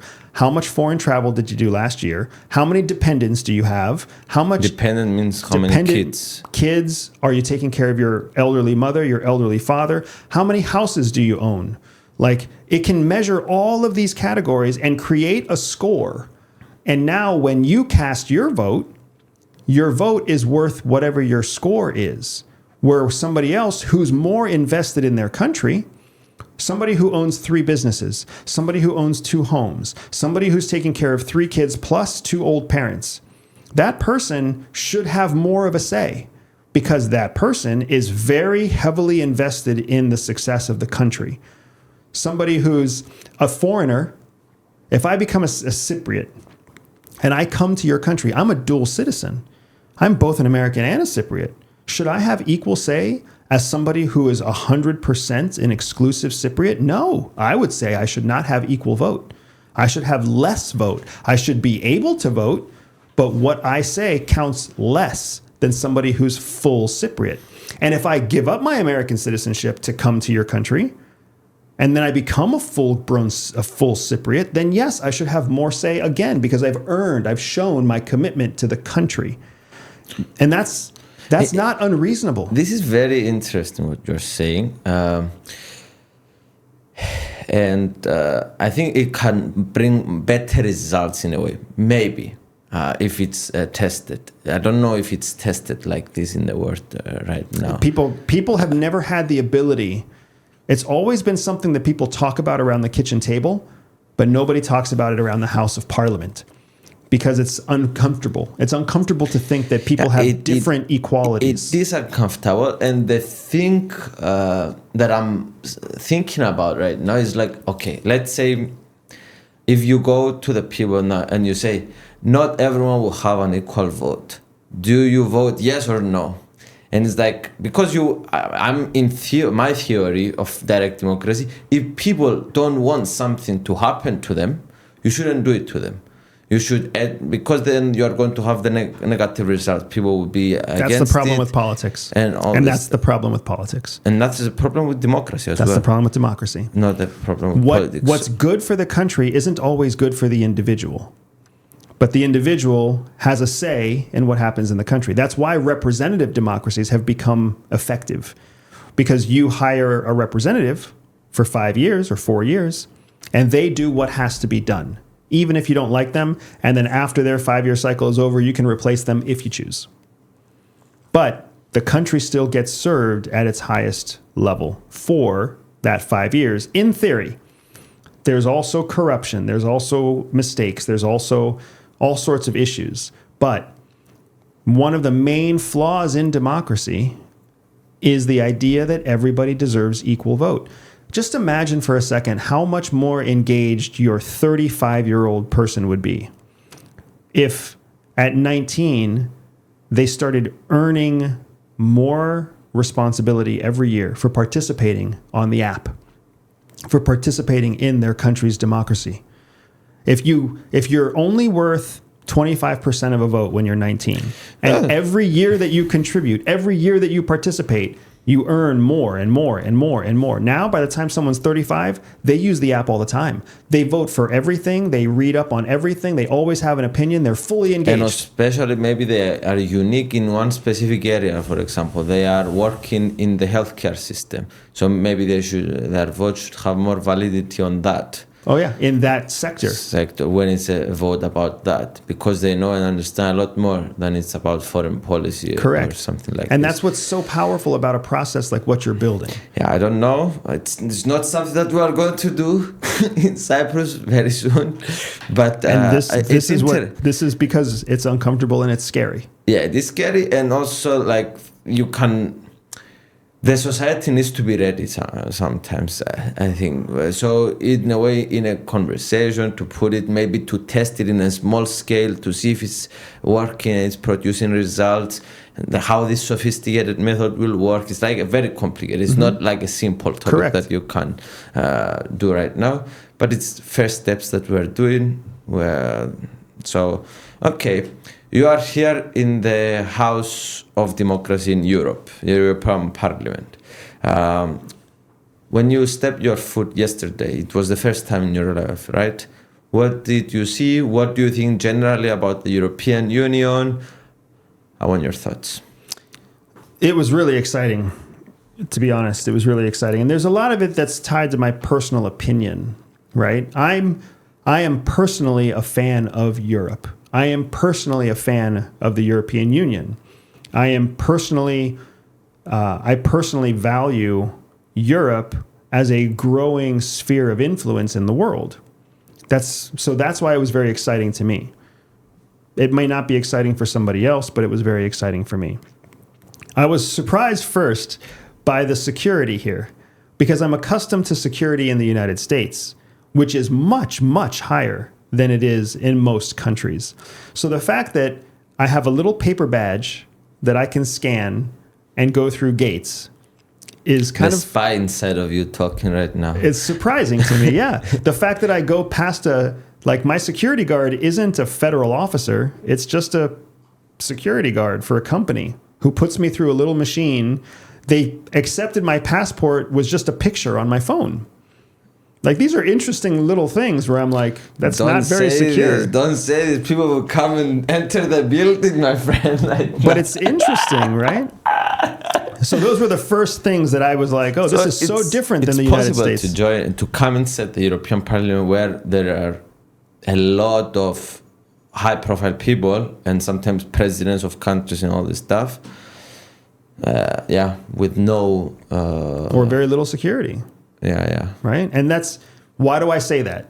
I say that because the spy inside me thinks if there was a radical Islamic terrorist, they could literally get into the front lobby and blow themselves up. They could do it because you have tourists standing on the front step taking selfies, and you only have 2 guards out front. So these 2 private security guards, they're all that stands between the front entrance of the European Parliament building and a threat. And that's not acceptable by American standards. By American standards, no tourist would be allowed anywhere near the front gates. The entire exterior of this place is glass. I'm in an apartment right across the sidewalk looking at European Parliament. You could blow up a building across the street and kill half the people in those offices. Like, this is a major threat that nobody's even thinking about here, which is fine. That's part of what I like about Europe, is that you don't think about that. You don't think about how scary the world is. You're too busy thinking about how beautiful the world is. And that's honorable in a way. Okay. So those were my first thoughts because of my training. After I realized that your security is different than the United States, then I was like, I just appreciated the fact that you have a beautiful courtyard. Your atrium has green plants. There's light everywhere. Everybody was dressed very casual. Not everybody. Many people were dressed casually, which is completely different than the United States. The United States, every place in government is very stuffy, very dark, very stuffy. People are wearing uncomfortable clothes everywhere you go. Here, it's different. This is way more diverse than the United States. You have people speaking multiple languages. The city of Brussels has 3 languages that are considered national languages, and then people still speak English, which is a 4th language that isn't considered a national language here. So it's an incredibly diverse place. And you really do see how multicultural and inclusive and sophisticated Europe is in this specific place. It's a pretty special, beautiful place, and it's nothing like the center of government that I've seen anywhere else. And I've seen centers of government in Europe. I've seen in the United States. I've seen centers of government in Latin America. I've seen centers of government in Asia. I've seen centers of government in the Middle East. And this is distinctly different than any of them. Okay. What's your opinion about the European Union right now and their role, our role in the world? Frankly, I think the European Union is a bunch of pussies. And I think the world... I think the world needs a strong Europe. Bunch of pussies. I think the world... I was not expecting that. Honesty, man. But the world needs a strong, independent Europe. It's what we all need. We need Europe to step up. We need Europe to stand on its own 2 feet. We need Europe to recognize that they're being manipulated. We need Europe to realize that they're powerful. We need Europe to be independent. And historically, that's not what they've been. Historically, they've been protected. They've been shallow. They've been ideological. And as a result of that, Europe is in the state that it's in right now, with far-right leaders, conflict on their doorstep, afraid of Russia, abandoned by the United States. That's where Europe is now. And it's unfortunate because democracy started in Europe. And now democracy is being abandoned by everyone else except the European Union. So what are you going to do about it? Are you going to step up? Are you going to continue to champion what you believe in? What I read on the wall at the front entrance, democracy in action? Is that really going to be what you do? Or is it just something you say? Say this in your speech as well. But that's my hope, because I like I've said to you, I plan to leave the United States. I don't believe the United States is going in the correct direction for long-term success of its people. I believe the United States is still making its choice, whether it's going to be democratic or whether it's going to be something else, or whether it's going to always be unpredictable. I don't know. But Europe, I have seen, is different. Europe is more consistent. Europe is more steady, it's more stable. Part of that is because it's so bureaucratic, which is unfortunate. But part of that is because it's idealistic. It's much older than the United States. Like, Europe is the place where kingdoms used to reign, and they have chosen democracy over monarchy. In the United States, we claim that we chose democracy over monarchy, but we actually just rebelled against monarchy. The democracy part didn't come until later. And even then, our democracy was very different when we first rebelled against Europe or against Britain than what it is now, right? We used to not think women could vote. We used to not think black people could vote. We used to think you could only be a landowner to vote. So our idea of democracy has evolved over time, where Europe did it differently. Europe chose to overthrow monarchies from within their own country rather than rebel against a foreign country. So it's such an interesting thing, man. It's such an interesting thing to me because the European Union is at the forefront of something more important than I think it even realizes. In what way? Because the future of global democracy rests on the shoulders of Europe. If Europe does it right, if Europe champions democracy, if Europe shows strength, then democracy lives on. But if Europe caves, if the European Union fractures, if countries keep choosing national interests over collective interests, the bad guys win, and democracy dies. The bad guys, you mean the Authoritarians? Authoritarians, or people who claim to be democracies but exercise authoritarian actions. And can you talk to me about this? So you now choose to come to Europe. But you also have the opportunity to be in the United States because you are born there. So you can travel whenever you want there. So the question is, like, if you don't have a choice, if you only have to choose one, which one you choose? For me, right now, I would choose the United States. Because I've spent my life in the United States. I've built my life in the United States. I love the United States. But I don't have to choose. Which is why I have the option, the freedom to exercise options. What I would choose for my children is for my children to have a choice of their own.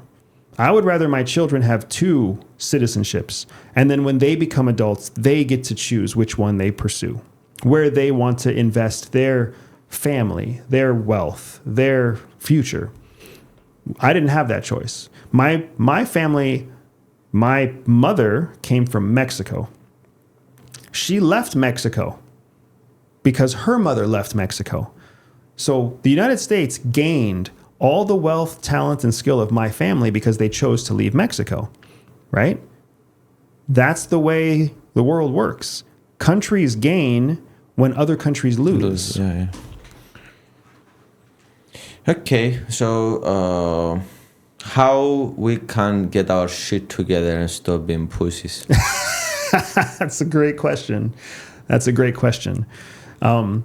And because you explain also some of the problems, I want you also to address those problems in a way of how we stop being pussies. I think it's a perfect way. There's 3 main threats that we talked about. The first one is multilateralism. Multipolarity. Multipolar world, right? Europe needs to realize it shouldn't choose one of the poles. It should be one of the poles. For too long, the EU, Europe, has chosen to align itself with the United States, which makes the United States the center of influence, and the EU follows the influence of the United States. Well, now that we're getting into a multipolar world, Europe has the opportunity to be one of the poles.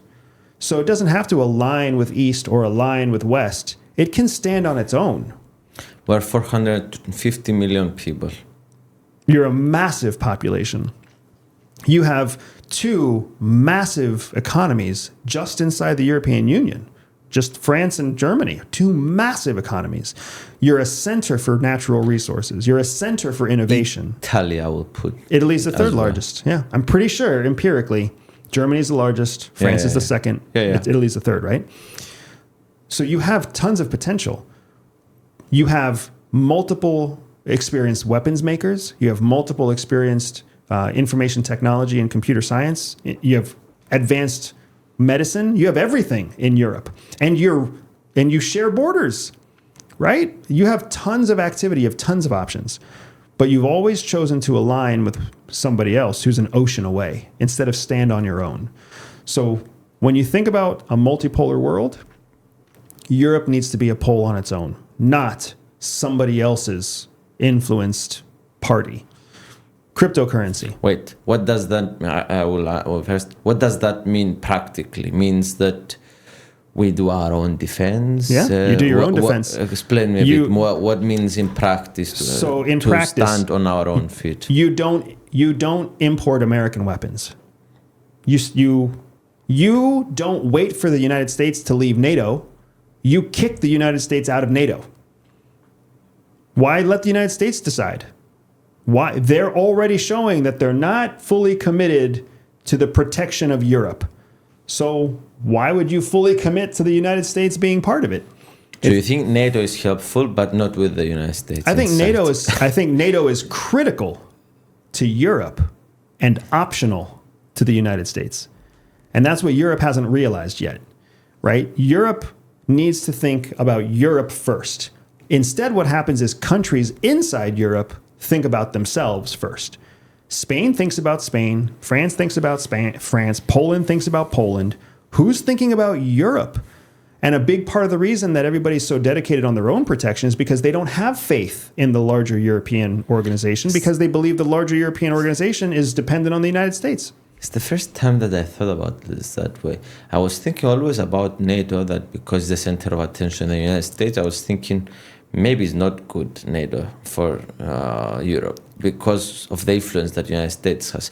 But if we kick the United States out of NATO, or if we leave, I don't know what will happen. Create your own defense treaty. Alliance, in a way, makes tons of sense. Yes. Because we don't have someone else to be a pacifier, to exactly. be the You've got person. You have the second strongest currency in the world, the euro.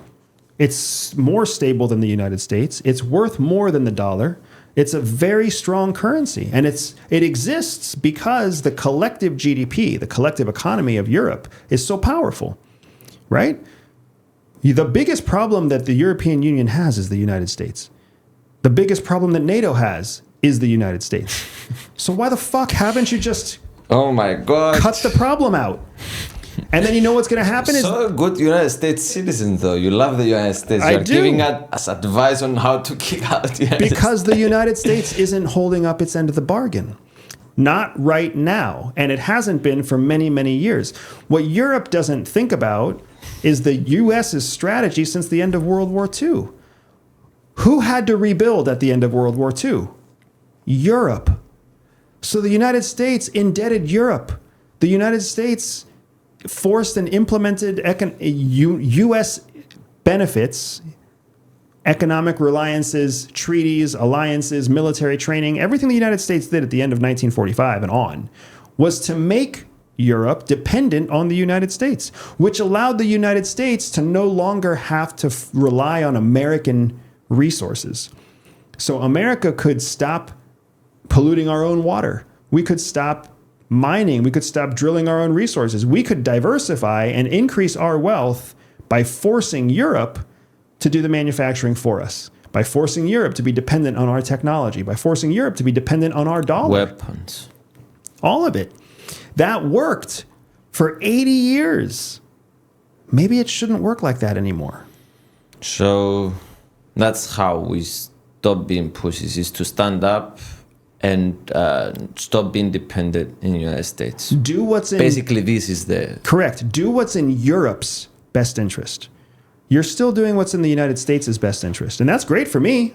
It's great for the United States. But it's not so great for you all. So what do you think about this war that we have in Ukraine? It's time to talk about it. So you think it's worth fighting for? You think, what are your thoughts? I have said this for many, many years. Ukraine is not worth the fight. The country of Ukraine. It's a corrupt country. It's been corrupt before it was invaded. The corruption of the country has been highlighted since the invasion. So it's not necessarily that Ukraine and democracy in Ukraine is worth fighting for. That's just the promise. The value of the conflict in Ukraine has been that it showed how weak Russia really is, how disorganized, how corrupt, how failed, how strategically incompetent. Well, to be honest, I think we showed the same thing for us as well. Fair. It shows how incompetent we are. It shows the same things that you said about Russia. But now you know. Now you know. Before Ukraine. Now you know that both of us are stupid and weak. Now you know. Now let's think about this. All joking aside, I'll use what you said.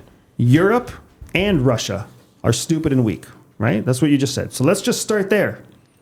Who has more economic potential? Europe. Who has more innovation and more education? Europe. Who has more access to natural resources? Europe. Isn't? Absolutely, because Russia does not have the natural resources without its satellite states. And multiple of its former satellites already belong to the European Union. So if you're both stupid and weak, if that's really the starting place, then Europe has all the advantages to get wealthier, stronger, faster than Russia. And if Europe was strong enough on its own, it wouldn't be afraid of Russia. You're only afraid of Russia because you think that without the United States, you can't defeat Russia. But you can. You just have to consolidate your efforts and focus on your own defense. Clearly... But it's not worth it to do it over Ukraine, though. Not the fight for Ukraine is what's happening in Ukraine is beneficial to the United States. Of course. Not we are beneficial. buying weapons for them.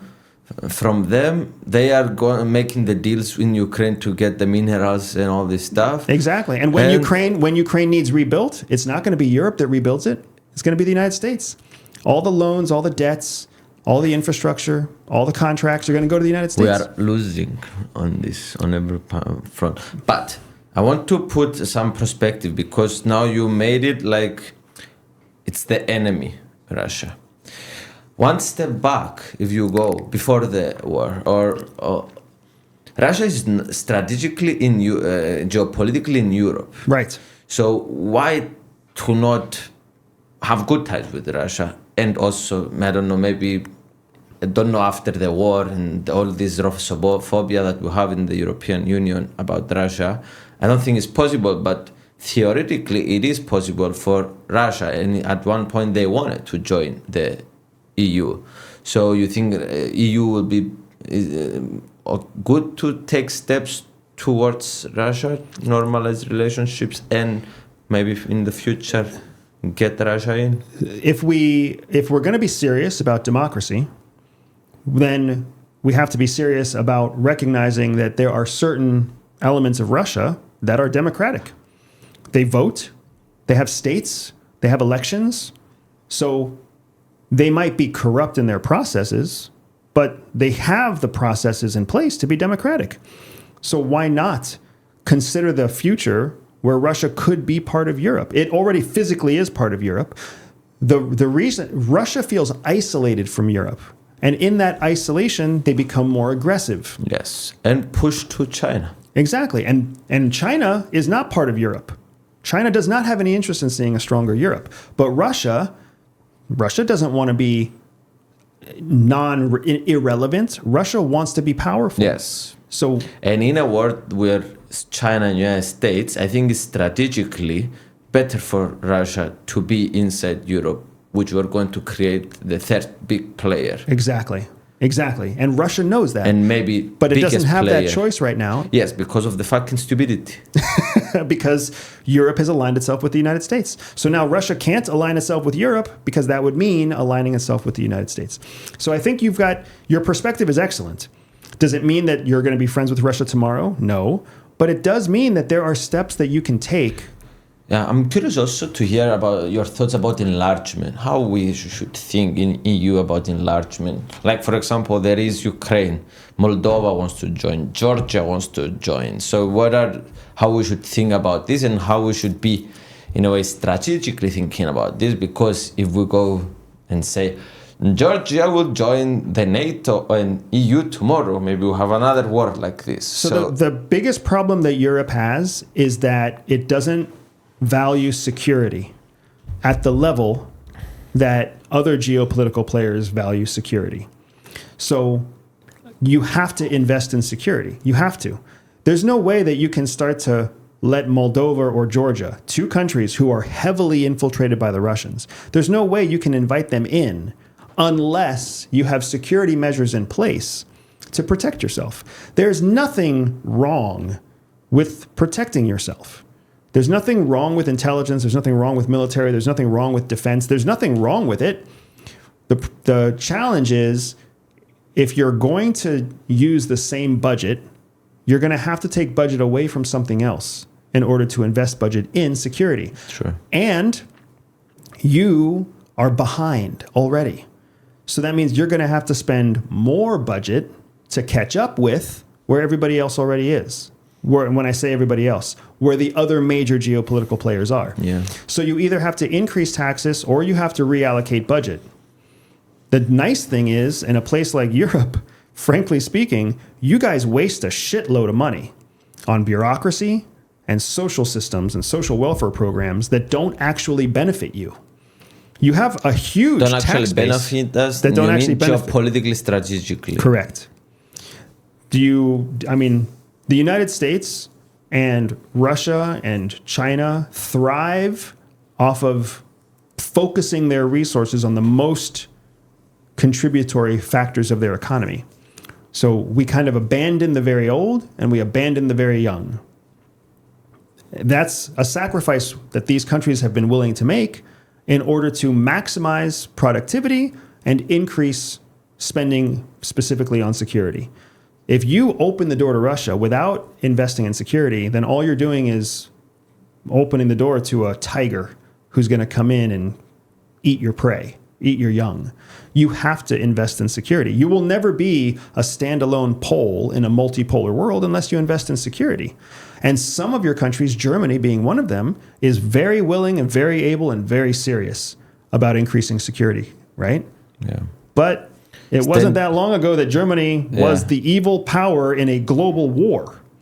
Yeah. So maybe multiple countries should take the same steps as Germany, right? Poland is a very security conscious partner in the EU. And people look at Poland and think they're paranoid.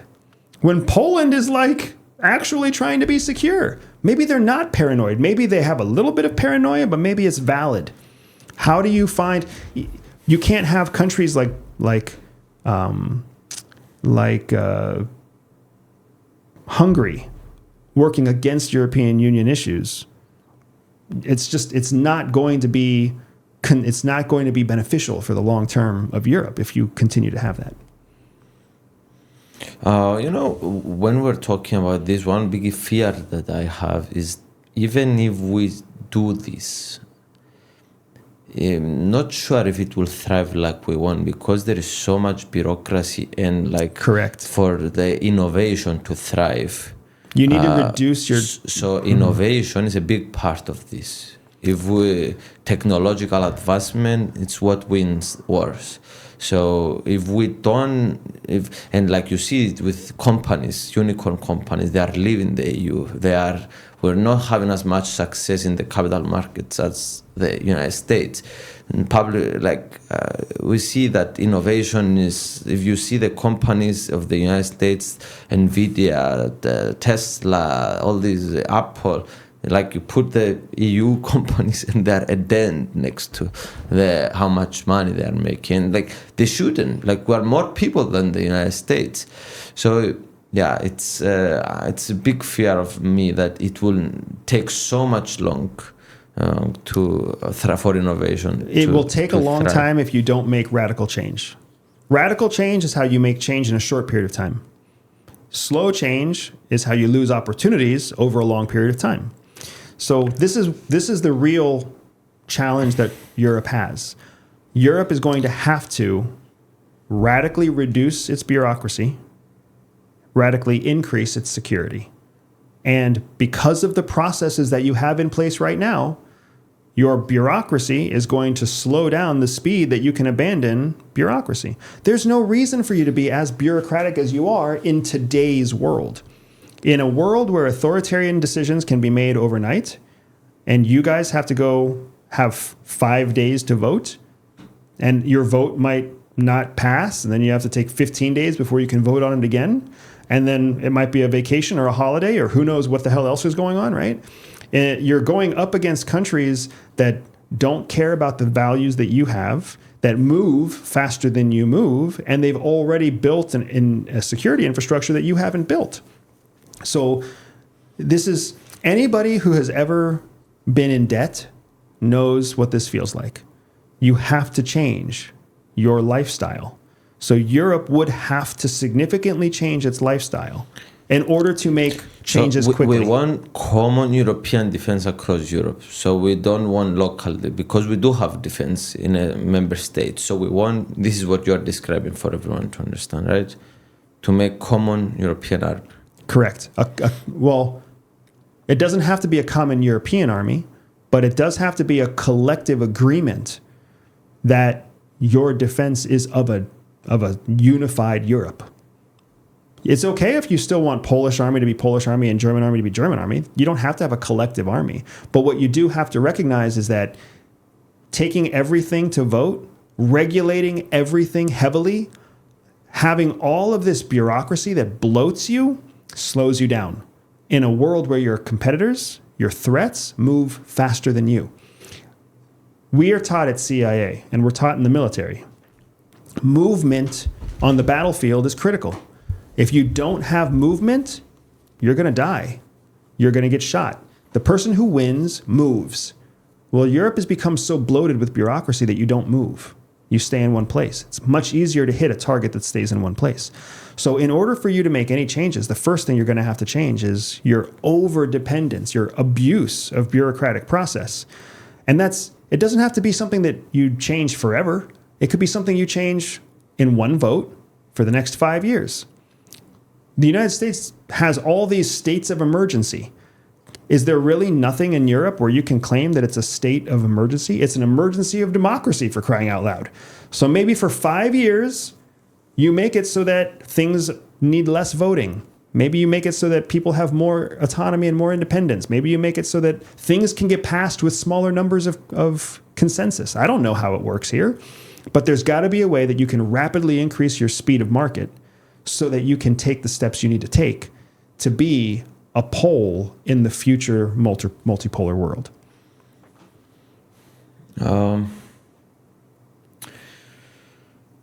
Okay. So basically you described all the steps that we need to take as European Union. It was, you said 3 steps, 3 things that we need to do. Well, I mean, we aligned, we were talking about how the 3 big reasons the world is more dangerous is because of a multipolar world, a dependence on cyber, decentralized currency, cryptocurrency, and the rise of authoritarianism. I've argued that the European Union can reduce the danger of the world by becoming its own pole in a multipolar world.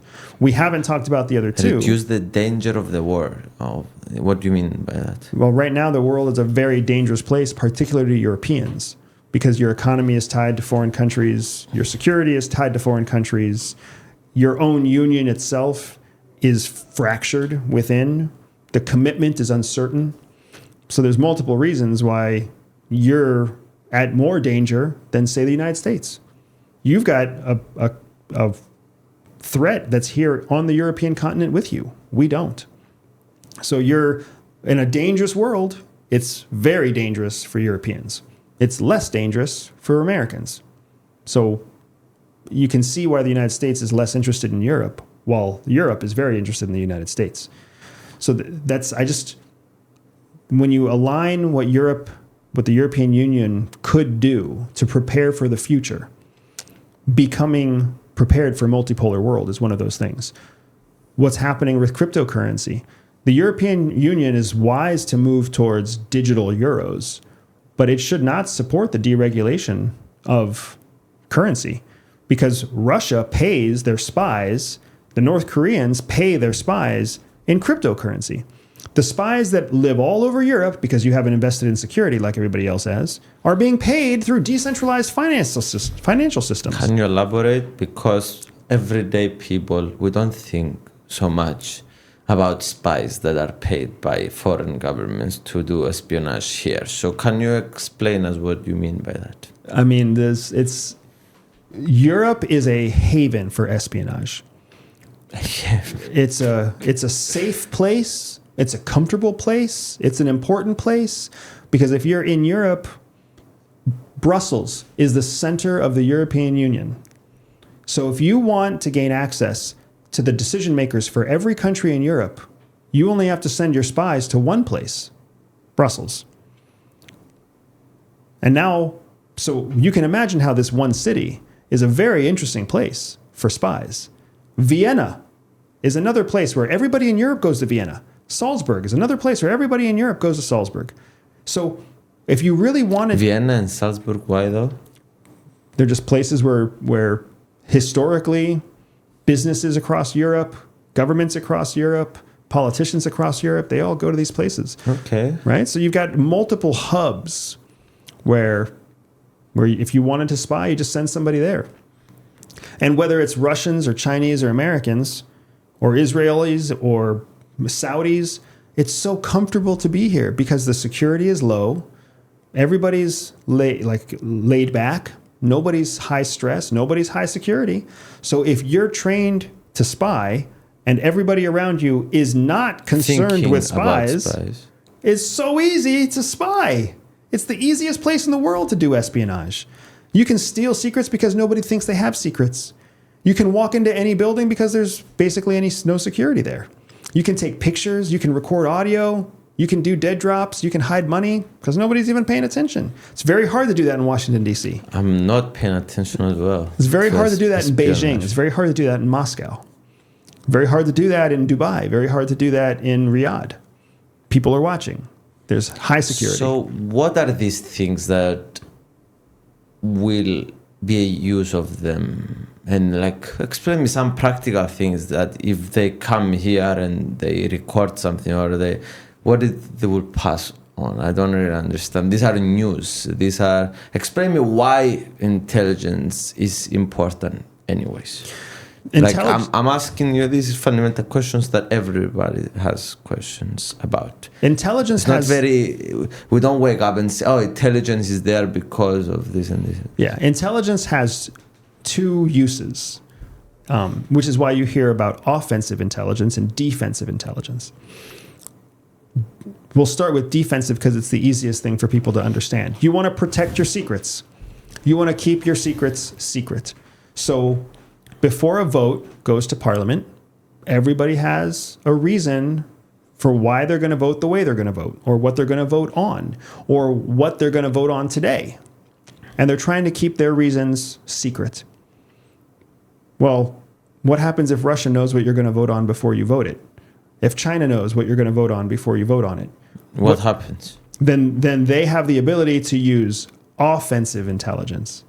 Offensive intelligence means they can influence how you're going to vote. China can influence your voting base so that your voting base tells you how to vote. China can start making deals so that you vote against something in order to get some sort of other benefit. The European Union, Parliament, and the Council, the European Council, have both had problems in the past with foreign intervention, with corruption and foreign activity that sways the people who are either making the policies or executing the policies. So all of that is a form of offensive intelligence. That's the fundamental Those of are it? the two fundamentals, yeah. One is you want to protect yourself. So one is you want to change things for yourself. Espionage happens.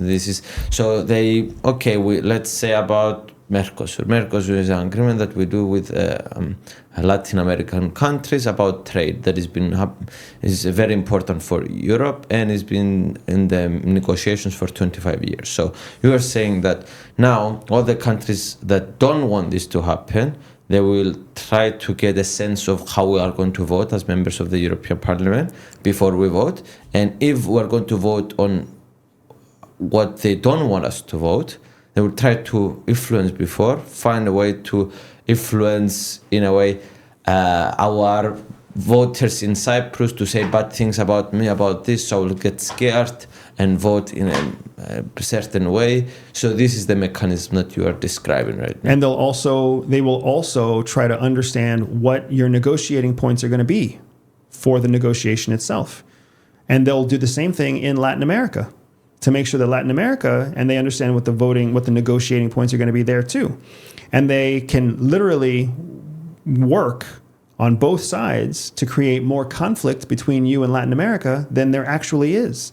Because they can be telling Latin America, they can be feeding them offensive intelligence that isn't real, doing the same thing to you, working with businesses, working with corporations, working with third parties. They can turn off computer systems. They can create conflict that distracts you from the primary negotiation. Like, that's all part of espionage.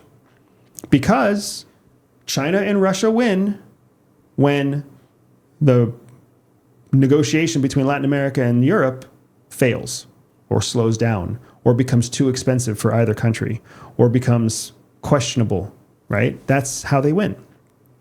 People think that espionage... And just to take a step back, and it's worth it for them to have this mechanism, because if they get one win, that will be billions. Billions and decades of delay for you.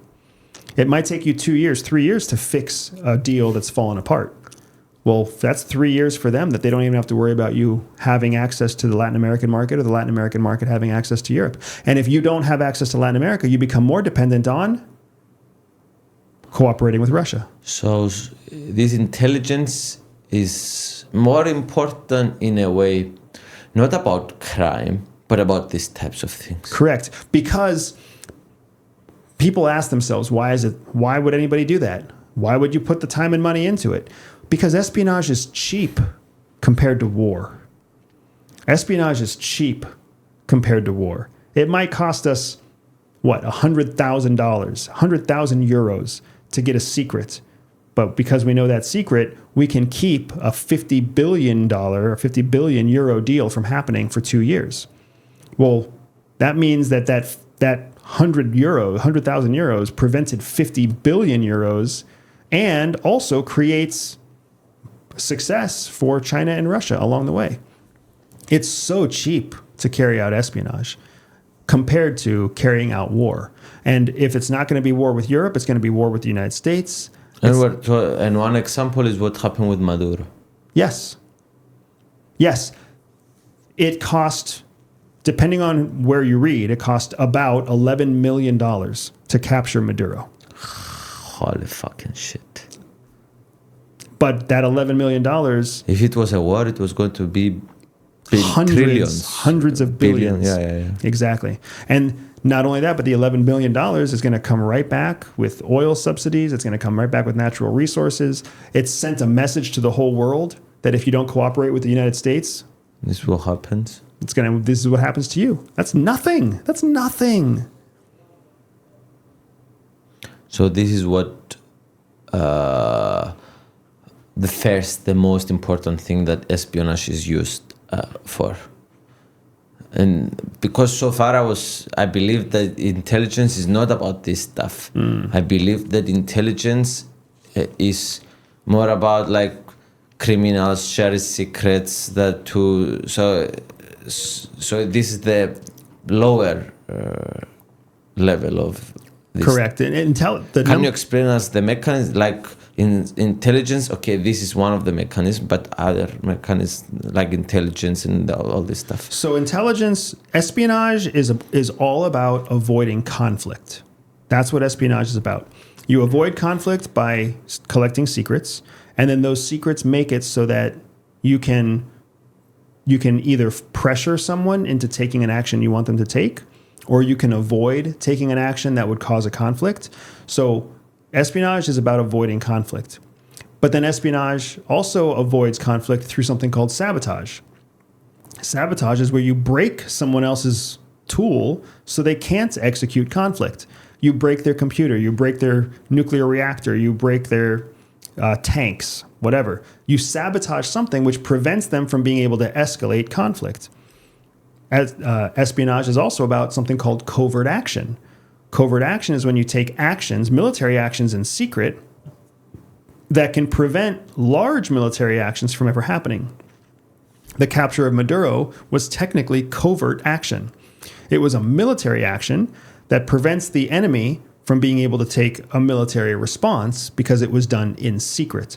If you actually invaded, like they did to capture, I just lost his name in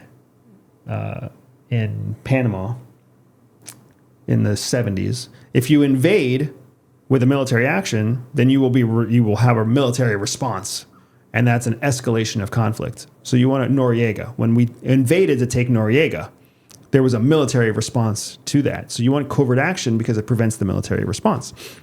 So because for me, it's amazing what the United States have done in Venezuela. Like, nobody died from the United States, as far as we know. Yeah, we've been told nobody's died. We're told there were some injuries, and that it was in some, depending again on where you read, it was a very close call to losing a whole helicopter. But yes, we've been told nobody's died.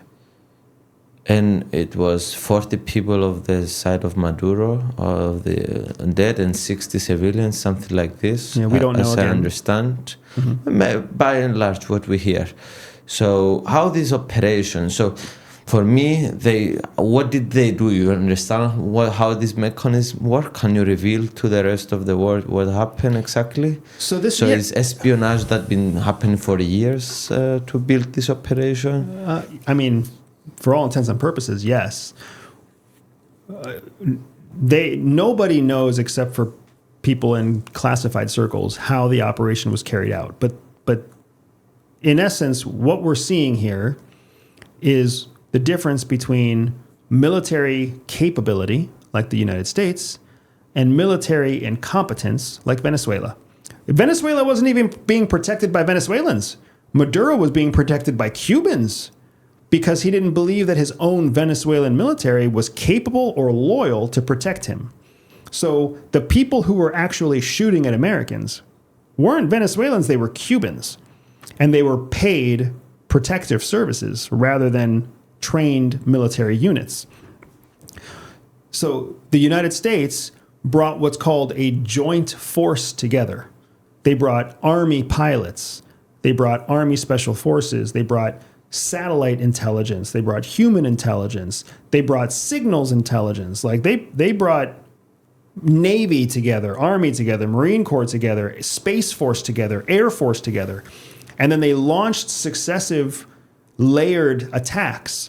So they had drone reconnaissance, and then they blew up communication centers, and then they prevented military logistics from moving. All these things happened before the helicopters ever came in to actually carrying the special operators that took Maduro.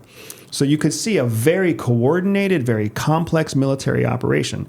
Not that dissimilar to what you saw happen when they launched B-2 bombers against the Iranian nuclear protection power plant in Iran. Another complicated, coordinated military action. That costs money. It doesn't just cost money that day. It costs money years in the making. For years or months in the making. Training of these people. Correct. So what we know that's been publicly disclosed about Maduro is that they were training for months before they ever carried out the operation. They built a mock compound. They practiced. They didn't only practice how to shoot at a target.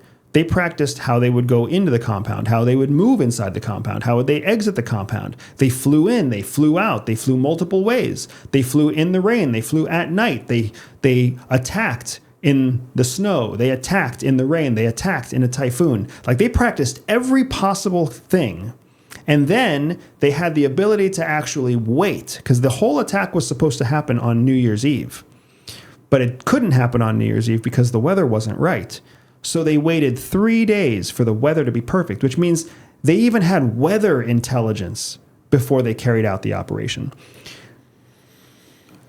Just compare that to what we talked about with the front entrance of the European Union Parliament building.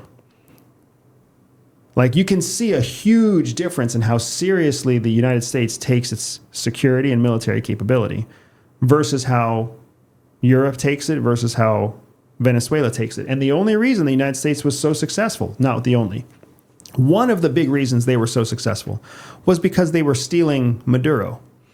It'd be completely different if they were trying to kidnap the head of Colombia.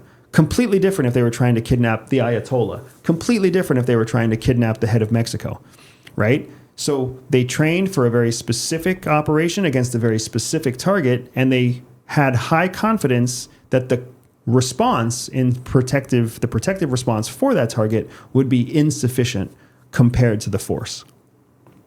And even still, they put a shit ton of effort into taking him down. Wow. I'm a politician. People are coming to write on my apartment. Sometimes they write with sprays, bad things, and all this stuff. Whenever you get power, and since it seems that this political party is going very well in Cyprus, Cyprus is a small country, but I get death threats every day on social media and all this stuff.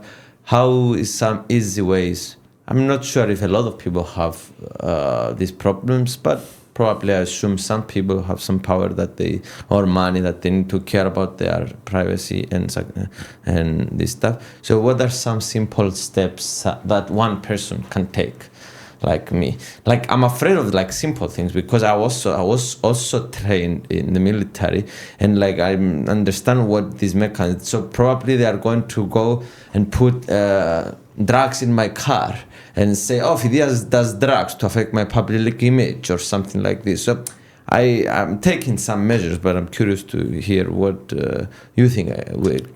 Yeah, I mean, there's many, many measures that you can take. So one of the first things is if you have, I don't know if this is required in Europe, but if your personal information is publicly available, if people can find your apartment, find your car on public databases, there's services that you can use that hide your personal information. Sometimes you can just request it, especially as a politician. Many countries in the world allow you, as a politician, you get to hide your personal information, specifically because of the threat to your health and your well-being. So if you can't hide your public information, then what I would recommend is that you have phony public information. So you may have an apartment that's listed as your apartment, but that's not where you actually live. You sleep somewhere else, you shower somewhere else, and it's easy enough to you don't have to have a second apartment, you just don't use your primary apartment. In the military, it was very common for people who were special operators to have a home or an apartment that's listed, but they stayed somewhere else. They stayed with girlfriends, moms, dads, they showered in their gym. They would live somewhere other than their publicly disclosed home. And the same thing with your vehicle. If you don't even use your vehicle, then you can't be framed for the misuse of your vehicle. You have an alibi, right? So hiding your information or misattributing is the word that we use at CIA. You are misattributable. People think it's yours, but you actually don't use it, so they're mistaken. That's one way of covering it up. Another thing that you should do, if you have to use your apartment, you have to use your car, is something called changing your pattern of life. Pattern of life means that you live your life by a repeatable pattern. You wake up at the same time, you go to the same gym, you eat the same breakfast, you shop at the same grocery store, you go to the same coffee shop, you go to the same restaurants. People can start to study your pattern, and then they know Tuesday night, Phidias is going to go to taco night at El Rio Taco Shop. That's what he does every Tuesday between 5 and 6. If people know your pattern, they can intercept you and attack you at your pattern. So you want to change your pattern. So you don't do the same thing every night of the week. You don't go to the same grocery store. You don't drive the same way from your house to the grocery store and back again. You don't walk the same way. You don't take the same train. You change it. You don't have to change it every day. You change it once every 2 or 3 days, maybe once a week, something. But you break the pattern so people can't track it. Guys, isn't he amazing? I know. Continue. Another tool is your cell phone. Cell phones are trackable. So yeah, how trackable they are. They are incredibly trackable. And it's not just trackable. Like iPhones as well. Everything. Nothing is secure because people can track you based on different pieces of information. So for example, if you just have a normal cell phone, your cell phone can be tracked by what's known as your cell phone identifier, your IMEI. So that's the actual signal that your cell phone sends to a cell phone tower. It can also be tracked by the apps on the phone because the apps carry something called AdSense, or AdTech. AdTech is a technology on your phone that allows advertisements to appear on your phone. AdTech sends a completely different signal than your cell phone signal. So now, if you want to track somebody by their AdTech instead of their cell phone signal, you can. You can actually be tracked by your email on your cell phone because you have an email identifier, a token on your cell phone that shows that you are validated as the email user that's using the email on the phone. So you can track somebody by their phone number, their email address, or their AdTech number. Then you can also track people just by the safety signal that the phone sends, even when it's powered off. This is when you go to find your phone, and you can find your phone even when it's not powered on, because there's a passive signal that's always happening. So there's many, many ways that you can track a cell phone totally legally, and that's used for commercial purposes all the time. And they pay this. Someone pays some people to do these types of things. Well, they're not like organized with intelligences and all this stuff. They can't. So, to be clear, the 4 things that I just said, you do that on your own. They're businesses by themselves. You bought the phone. You said yes to giving permission to share your contacts, yes to sharing your location. You said yes to all of those things. That's how you can use maps. That's how you can make cell phone calls. That's how you can use Facebook for free. You clicked yes, so you gave permission for all of these companies to make money off of your data. All the intelligence service does is go to the company and say, we would like to buy the data. They don't even have to use force. They can just say, every person who uses an iPhone said yes to sharing their location data. So now Apple knows the location for everybody using an Apple phone. The government doesn't have to say, Apple, give me your information. The government can go and say, Apple will buy your information. We'll buy all of your information for the month of November. How much does it cost? Done. And they sell it. And they sell it. When Apple says it's secure, what it means is that it's secure against someone stealing their information. But they still sell your information. That's how they make money. So they sell, if someone they can go and buy my personal Fidias information? They can't buy your information by your name, right? They can't go to your provider and say, hey, give me the phone number for Fidias, give me the email address for Fidias, and only give me his information. Instead, they go in and they say, hey, we want all the information related to this phone number, this email address, whatever it might be. We want information affiliated with that. Well, once they know that that's what they're buying, so if they already know your phone number or already know your email address or already know your city location, they'll just buy everything. And then they'll find you from that. But the thing to understand is that most intelligence services aren't interested in a person. They're interested in a pattern. They're looking for a group of criminals. They're looking for a group of spies. They're looking for a group of whatever. True. So they're looking for connections. When it comes to you as an individual, the bigger concern there is the fact that companies can find you based on your behavior. You're a 25-year-old engaged male who works at the European Union Parliament. They can find everybody else who's your friend here just by tracking where your phone goes, what other phones are in proximity to your phone, at what times of day, what searches you're doing. Like, they can create a whole map of all of your network. And do they do it because they want to spy on you? No. That's why Russia might do it. But an advertiser might do it because they just want you to go to their nightclub. There's a new nightclub that's opening 3 blocks away from Parliament, and they want everybody who's single under the age of 35 to go to that nightclub.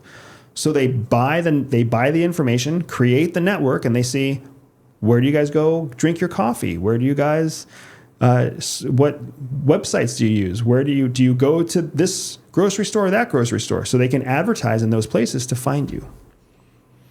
So some things that one person can do is change their patterns. What else? Misattribute their location. Yes, misattribute their location, so their official location is not there.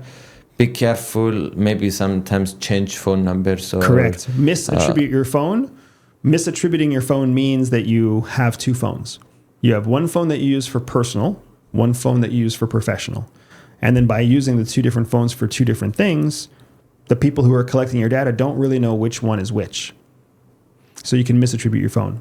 Another great thing to do is use your phone only from home and then use your computer from work. So then your phone never even leaves your house and your computer never really leaves your workstation. So if you don't want to have 2 phones, then just practice your discipline. The bottom line with all things related to security, and this is an EU thing and a personal thing, CIA teaches us that there's a continuum. On a line, a balance. On one side is security. On the other side is convenience.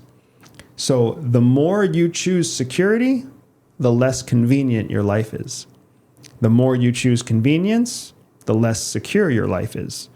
But you can't have it both ways. So you're always choosing when you're going to be more convenient and when you're going to be more secure.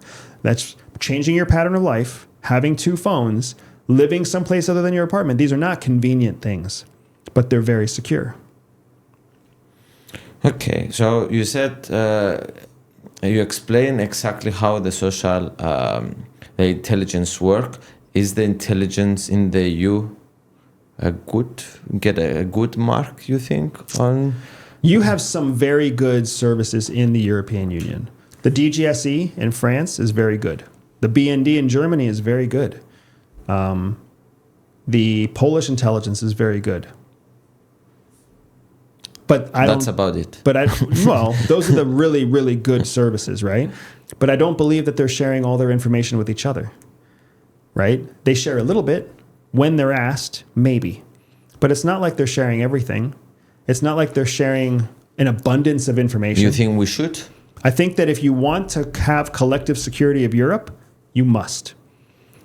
If the European Union keeps playing this game where there are multiple countries that are independent first. Yeah, this is the debate: more sovereignty or more togetherness. So it's if you want long-term pros and cons, yeah, but you have to. For me, what Europe needs to figure out is whether or not it's more focused on long-term security together, or whether it's more focused on long-term independence. It has to make that decision first. You can't be both. You're wasting resources trying to be both. And it doesn't have to be forever. It just has to be for the next 2 years, 5 years, 10 years, 15 years, 20 years. And then make a fucking deal, make a pact, make an agreement, make an alliance, do something and commit to it. Because right now, the lack of commitment just wastes everyone's time and makes everyone less secure. It gives Russia everything it wants. It gives America everything it wants. Because you guys can't make a fucking decision, which only hurts you. As soon as you make a decision and you stick to that decision, the United States and Russia start shitting their pants. Because now they're like, Europe's going to start making progress. And Europe must make progress if it's going to be truly strategically independent as a continent in the future. what makes you excited when you wake up in the morning? Why you still wake up in the morning? My kids make me excited. My future makes me excited. I can't say that the future for my country or the future for my friends' countries makes me excited, but my personal future makes me very excited. I love the world. I don't like the people in the world, but You asshole. but I love the world. Oceans are beautiful. Skies are beautiful. Sunset is beautiful. Trees smell great. My dog running in the forest or running through the tall grass makes me happy. But you don't want to talk with them, but you don't like them as well, the people? I don't want to talk to people and I don't like people. I'm here talking to you so that I can talk to one person I enjoy. But I'm pretty sure most of the people watching, I probably wouldn't enjoy. And frankly speaking, you wouldn't enjoy me either. So you don't like people? You like some people? I like some people. I like people, like we said at the very beginning, I like people who are focused on high impact, high importance work that will change the future. But that's not most people. That's only a few people. Okay, very interesting. So you are excited about your future. Yes. And that's what keeps you up. Yeah. I mean, I have beautiful children. I have a wonderful wife. I have a very successful, very healthy business that's growing. My business is so successful, most of the people I talk to are exactly who I want to talk to. My clients are successful, high-achieving, hardworking, legacy-focused people. I'm in the European Union Parliament building right now. And you're going to give a speech to the members of the European This is Parliament. exciting. This is exciting. This is a privilege. This is an honor. I'm an American invited here by you. That's important. We're not talking about our favorite show on Netflix. Why no? What's your favorite show on Netflix? I don't watch TV, so I don't have one. Wow, you don't have TV? I have a TV, but I don't watch it. My kids watch it. My wife watches it. They enjoy it. You would have a conversation about my wife's favorite show, but not mine. Okay. So what do we should expect from you long term? What you're going to do in the world? Probably be pretty selfish. I'm going to Pursue being a billionaire? I'm going to pursue being wealthy, but I'm not going to be a billionaire. You don't want to? It's too much work. Yeah. To make that much money is a lot of work and a lot of stress. I'm very happy just having a few $1 million myself, right? I want to raise my kids. I want to be there for them when they're teenagers. I want to grow my business and turn it over to another CEO, another COO. I would love to retire in the next 2 years. Oh, really? Yeah, and just kind of be less than 50 years old and essentially stop working. That's my goal. And spend my time learning instruments and learning art. I love art museums. Traveling around Europe, seeing the most beautiful art museums is a very enriching, fulfilling experience for me. So I want to spend more time in the world and spend less time working and a lot less time with people.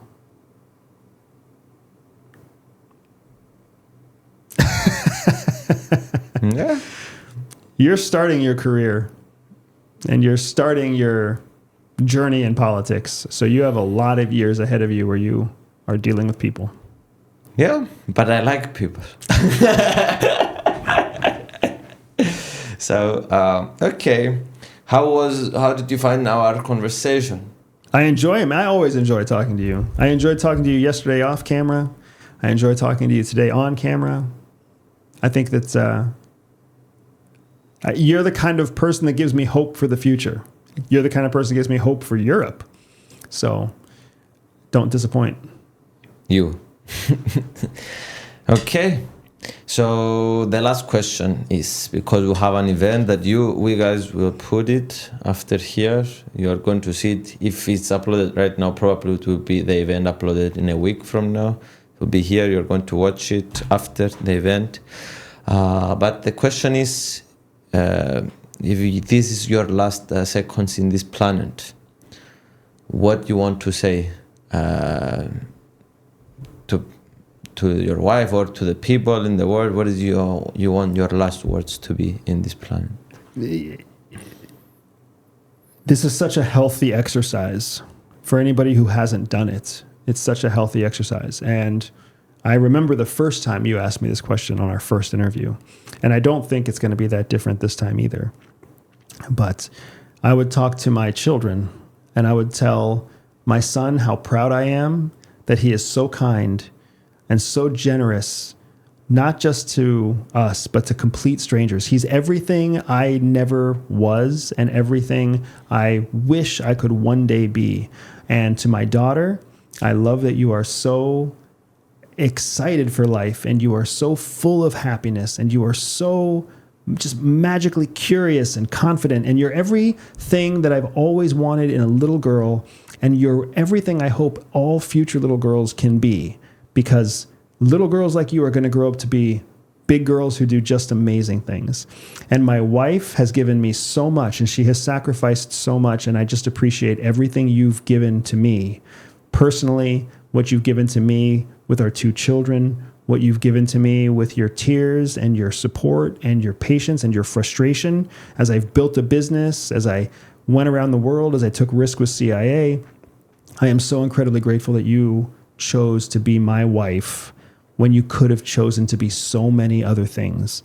And the 3 of you make everything worth it. You make every late night, every frustration, every illness, every ache and pain in my body, every gray hair on my face, you make everything worth it. And I am so sad that this is the last time I get to talk to you. That's it. That's what I would say. Thank you guys for listening until the end. We love you. Bye-bye. Click to see the speech that he did in front of members of the European Parliament.